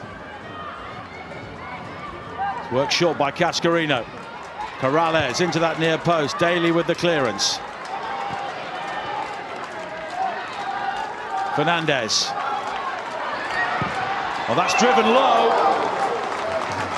Nobody able to react at the far post.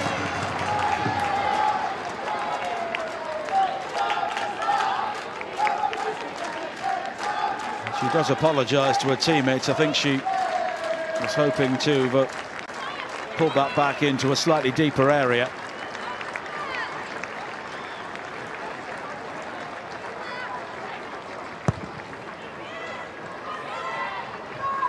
Kennedy. Kendall winning 2 headers, and now Staniforth trying to dig that out, but it's forward into the path of Paris. Nice Swanga. Villa again finding it difficult to clear their lines. Perez in towards Paris and scramble behind by Staniforth for a corner. Aston Villa look really tired there in that midfield. I'm not sure if it's Lucia Kendall's. Obviously she's been on all game and she's had a couple people come on, maybe don't know where they're supposed to be when you come on, but they just look like they're struggling in midfield to get hold of it and get it away. Corners work short. Corrales, Daly on the end of that. Kumagai. Fernandez. And then Cascarino, and there was a bit of dip on it, but not quite enough. She went for the spectacular there, Cascarino, and although she's brilliant with her feet, I think that was just a little bit too far out for her there. More changes for Villa incoming. And it's Georgia Mullet who is coming on. Number 20, Kirsty Hansen. Kirsty Hansen coming off. So no goal for her today. Villa's leading scorer this season. To be replaced by number 18, Georgia Mullet. Mullet, 20 years of age. Has come through the academy. Does have a couple of goals this season in the Cups.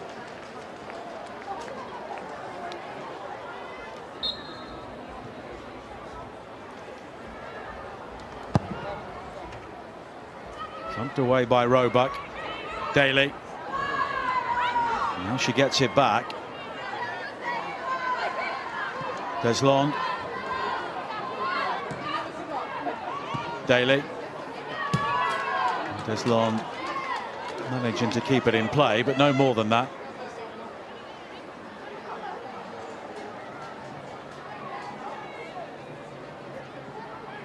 Well, that tells you that London City have been right on top in this second half. Villa have found it very difficult to have any sort of control in the game. Patton. Van der Donk. Now Fernandez.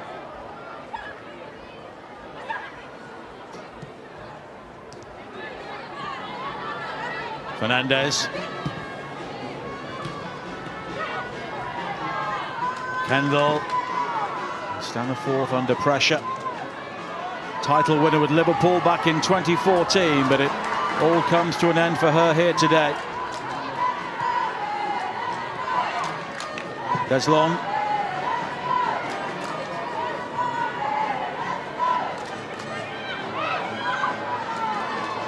And it's back with Roebuck. And Villa at the moment, if they were offered the point, I'm sure they would take it. At this point, I think they would. When they went 1-0 up, obviously they wanted to keep hold of that lead, but London City have come out this second half really ready and raring to go and definitely had the better chances. Kennedy. Now Fernandez. And the cross is too deep. And the quality of the crossing has not quite been good enough for London City for much of the day. Of course, they scored from a corner as Paris is penalised for the challenge on Vilms, and it will be a free kick.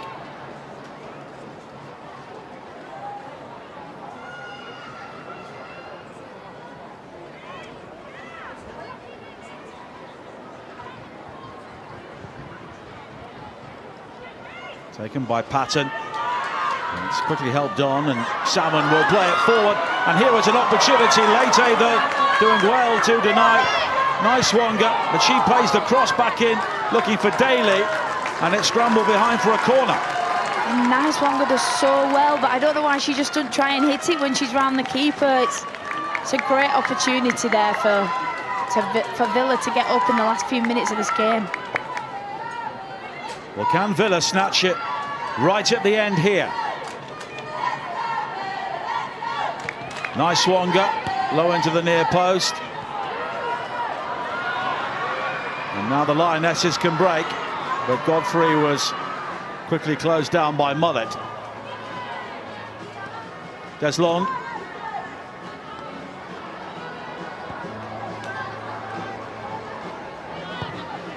Staniforth. It's hammered forward by Patton. Daly in pursuit. Cardinal's challenge, but now Nice Wonga. She's got options and time, but Cardinal was in the way of the shot. And Paris in pursuit of this. Both teams pushing hard for the winning goal now. Godfrey just held off by Moritz. And Deslond finding Staniforth.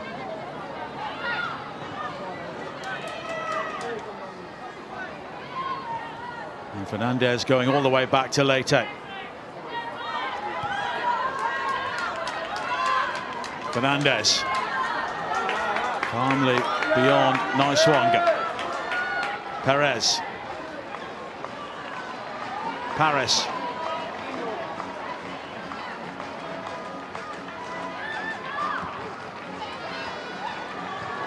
Now Perez.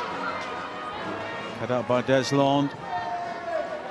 But it will be a throw-in for the Lionesses as we tick towards the 90th minute.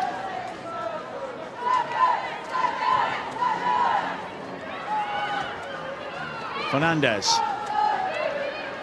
Cardinal. And Kumagai. Kennedy.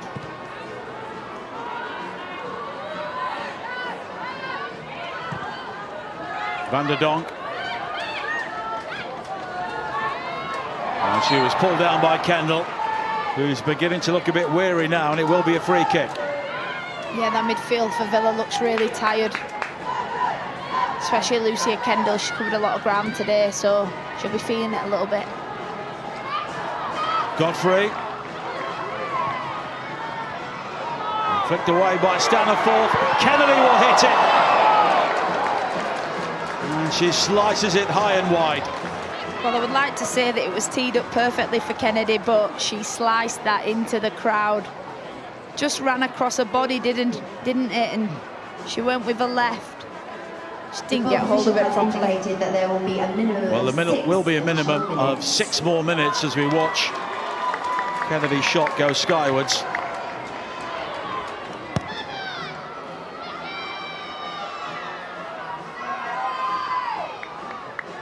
Perez. And it's all the way through to Roebuck. Very soon, Molly May will be giving us her Barclays player of the match. But the most significant moment of this game is still to come, potentially. Salmon. I know she's got pace, but closed down by Corrales there.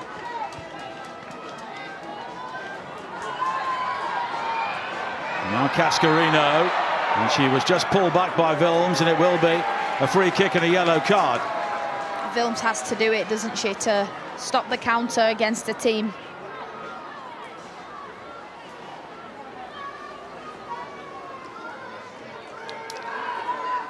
And it's another free kick here for London City. And they will send everybody forward.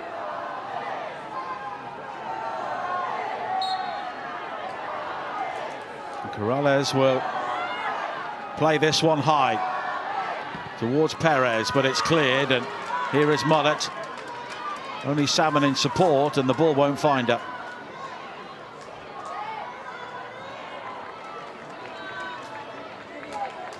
It will be a throw-in for Aston Villa.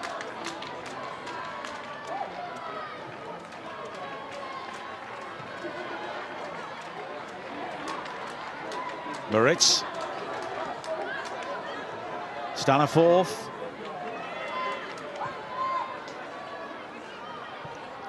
Quickly forward here, looking for Mullet. In behind Kumagai. Daly waits in the centre, but the cross is well beyond her. Good run from Mullet down there, but just the wrong choice of cross. I think maybe on the floor to Rach Daly, or even a shot at this point in the game. Just have a shot, might ricochet off the keeper, or might end up getting a corner to get your team a little bit higher.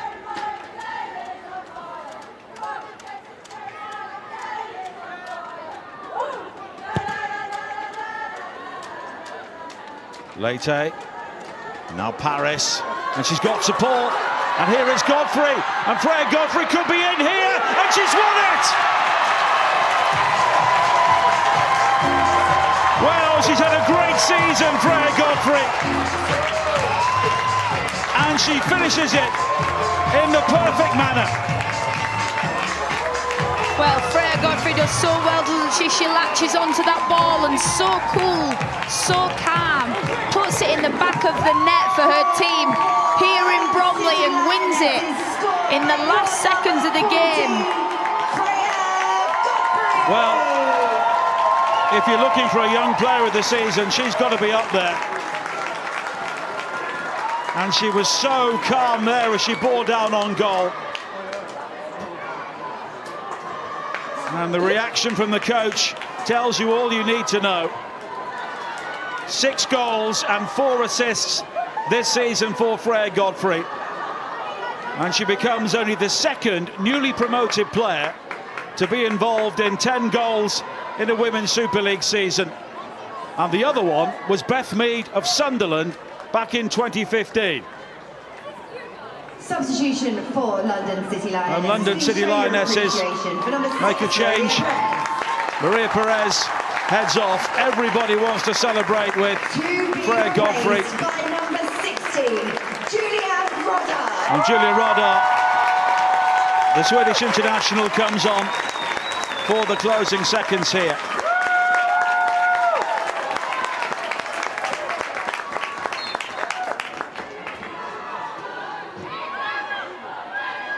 And Freya Godfrey has always looked capable of that sort of moment all day, and right at the end she's delivered.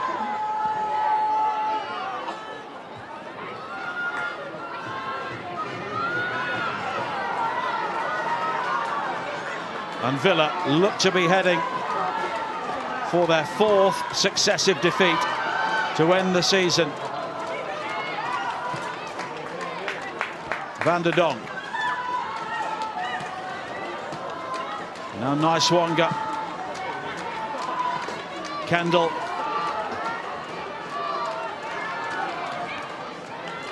Niswanga again had that great chance just before the goal. Kendall. Niswanga.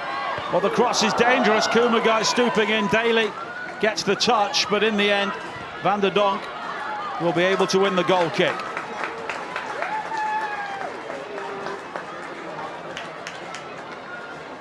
Today's attendance at the Copper Community Stadium is 2,982. Thank you to each and every one of you for playing your a bit of a part rocky today. ride, but give us your Barclays player of the match. Well, I think we've got to give it to Freya Godfrey, haven't we? She's been a standout for this team today, and that goal to win it right at the end, she deserves nothing less. So Freya Godfrey for me is the player of the match.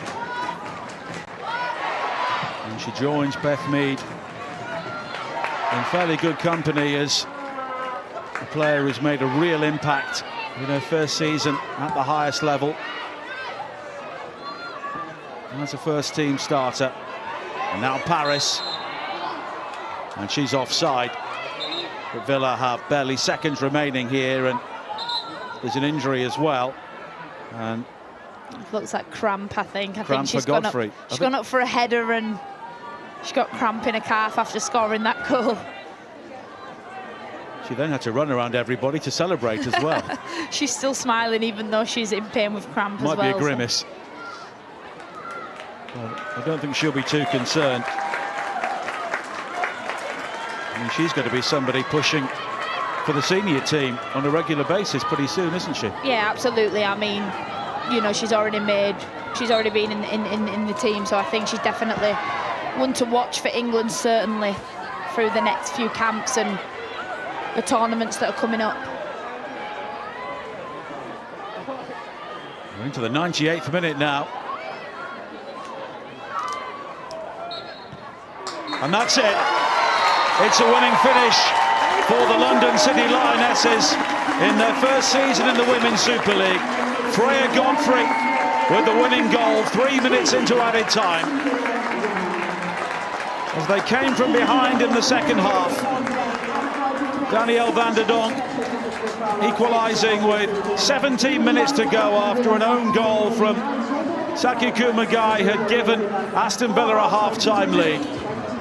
But the Lionesses came storming back after the break, and they end the season on a winning note. But for Villa, it is 4 successive defeats. Full-time, London City Lionesses 2, Aston Villa 1.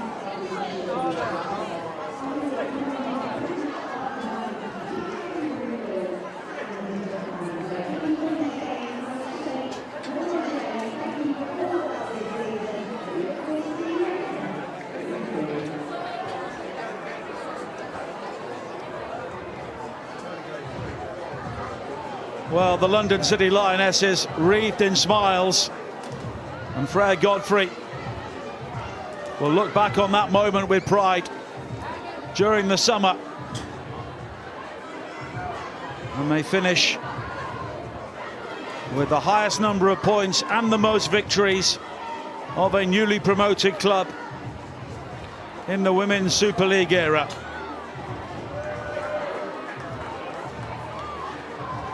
But Aston Villa will have concerns. A season which promised so much has rather dribbled away for them.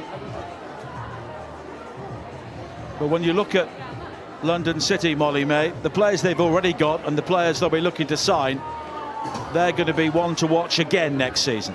Absolutely. You know, they've made their intentions very clear what they want out of this league. They want to get that Champions League spot, and ultimately at the end of the day they want to win this league. So the investment will keep coming, and I think they'll definitely get some world-class players in this summer.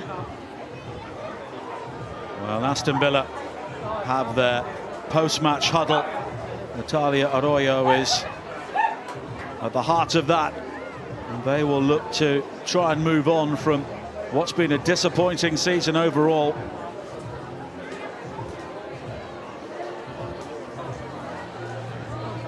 The London City Lionesses showing some character coming from behind to win only their 3rd game out of 13 in the second half of the season. Ede Maestra is a coach who can believe he's got plenty to build on.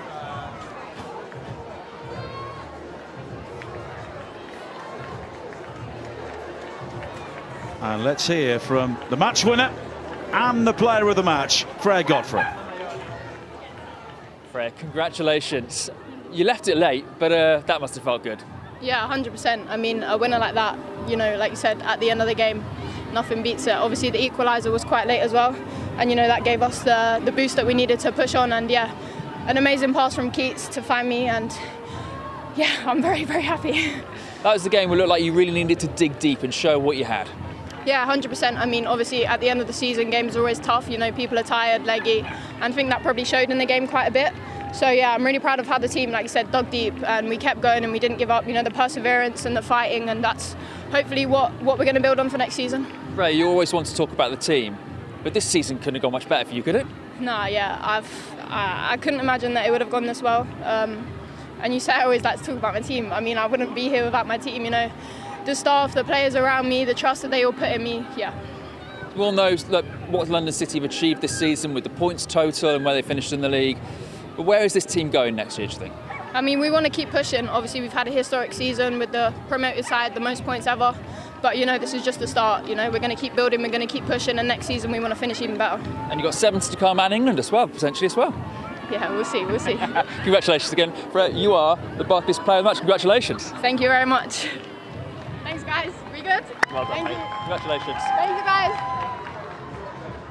Served. And she is now back in the final huddle of the season. And it's a very good-natured one after London City Lionesses come back to win that game. And Molly May, when you listen to her, a very young player, but a very level-headed player as well. Absolutely, she's very humble. She's already been through a lot in a playing career, being so young. But she deserves all the achievements that she gets so far. She's been brilliant for this team, and she's really put them on her back quite a lot this season, which for someone so young is such a great attribute to have, and she'll go on and do great things in the WSL and for national team. And it will be enough to send London City Lionesses into the top half of the table. There's been some late drama elsewhere. We'll confirm the results and the tables shortly, but Brighton have lost in added time against Spurs today, so London City will finish 6th in the table. A top half finish. They'll be the first newly promoted team to finish in the top half since Manchester United, when they came 4th under Casey Stoney back in 2020. And people will say, well, what's the difference between 7th and 6th? But if you're a player, it means a lot, doesn't it? Absolutely. As a player, you want to do as better as you possibly can, so finishing as high as you can in the table means a lot, and you could see that from the reaction to the goal today from Freya Godfrey and from the teammates and from the fans here. So yeah, you want to do as well as you can, so it makes a massive difference. And confirmation of the situation: Arsenal beating Everton by a 1-0. Tottenham winning in added time at Brighton. Toko Koga with the winner in the 92nd minute. They're still playing in the match between Chelsea and Manchester United at Stamford Bridge, and Chelsea leading by a 1-0, but it won't be enough to earn them second place, because Arsenal have won 3-1 at Liverpool. Leicester heading into the relegation playoff on the back of another loss, 1-0 against Everton. So here are the standings. Manchester City winning the league, 4 points clear in the end of Arsenal. They're both into the league phase of the Champions League next season. Chelsea will go into the qualifying rounds. They're in 3rd, 9 points clear of Manchester United. London City Lionesses finishing in the top half. 2 late goals for Spurs at Brighton, turning things around along with Freya Godfrey's injury time winner here. Villa finishing 9th in the table. Liverpool in the end 8 points clear of Leicester, who will now face Charlton at the Valley in the relegation playoff next weekend.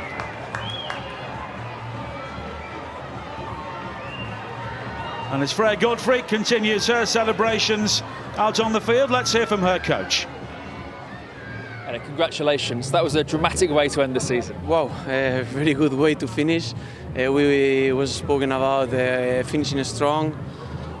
We suffer goal in a very difficult situation to manage last minute in the first half, so the way we enter in the second half with all the confidence of overcoming the game is something incredible. That mindset that we are creating put us in the possibility of overcome, so I'm very pleased I'm very proud of the team. We spoke before the game about how happy we were to have Freya Godfrey back, and obviously she proved what a brilliant addition she's been this season, and winning the game so late on. Yeah. Incredible. It was like a catharsis, no? We were speaking about Freya. She's moving forward in the way she can perform, and she reached the goal playing as a 9, not as a winger. So she's adding more registers. She's building a more flexible, strong, complete player. So I'm very proud of her. And the result means London City finish in the top half. Congratulations. Incredible. All the things is amazing. The way to finish, as I mentioned, is brilliant. The fans, the crowd deserve this kind of wins. I'm very happy to be part of this and can bring these moments to the fans and the club as well. What is the next stage of the project? What does the summer entail, especially recruitment-wise? The next step is understanding our first our first moment in this competition, we reached this position. It's incredible. So it's about moving forward, looking forward to step and why not dreaming with Champions classification. Are you thinking Champions League already? Why not?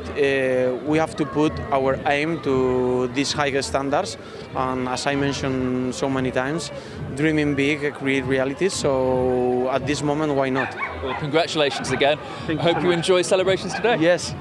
Thank you so much. Thanks, Ed. I appreciate it. Yeah. So, big ambitions for the London City Lionesses, a Champions League challenge next season, of course. 4 big clubs already up there, only 3 places currently available, so it's a big ask, but these are a club with big ambitions. And no doubt that Michelle Kang and the ownership will be demanding better performances next season, but no doubt, thanks to the player we see there, they finish on a winning note. Here are the highlights, and it was Freya Godfrey who was involved during the first half as well, and she played it infield towards Isabel Goodwin, but she just poked it wide, and it was the first half of missed opportunities for London, which mainly came from Aston Villa mistakes. Yeah, they mostly were Aston Villa mistakes, but you know, we see the corner here, it comes in, and this is where Villa get the goal, and it really set the first half off to, like, ended really well, and London City had to come out and really be at the races for the second half, which, you know, they ended up doing.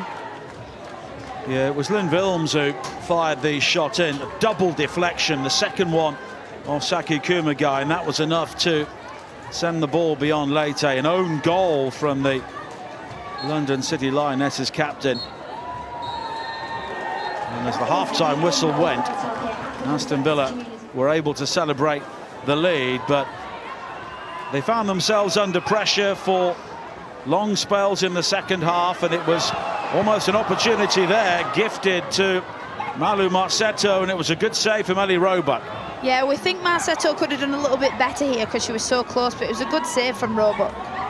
And Villa always have a weakness from corners, it seems, and that was exposed again there as they failed to clear, and it was Danielle van der Donk who poked in the equaliser with 17 minutes to play. And how nice to see Van der Donk back on the score sheet in the WSL. She did so well to get on the end of that corner, first one to react, pokes it home and sets the team off to try and win this game. And that was 1-1 in the 73rd minute, her first goal in the WSL for 5 years. And it was London City who dominated the closing stages. Nikita Paris with an excellent through ball, and Freya Godfrey kept her calm to win it in the 93rd minute. Great finish from Freya Godfrey. Like we said, she's done it all season. Nikita Paris plays the ball through beautifully for her, well weighted, but it's all about Godfrey getting on the end of this and just cool, calm, slipping it past Ellie Roebuck, who's got no chance in there. And that was enough to win it and send the Lionesses into the top half. And the end of season presentation's about to begin here for the London City Lionesses. They can look back on a successful season, and it's ended with a victory here today in dramatic circumstances, beating Aston Villa by 2-1. Hope you enjoyed the game. From Molly May Sharp and myself, Nigel Adderley, enjoy your summer. We'll see you soon. In London City colours.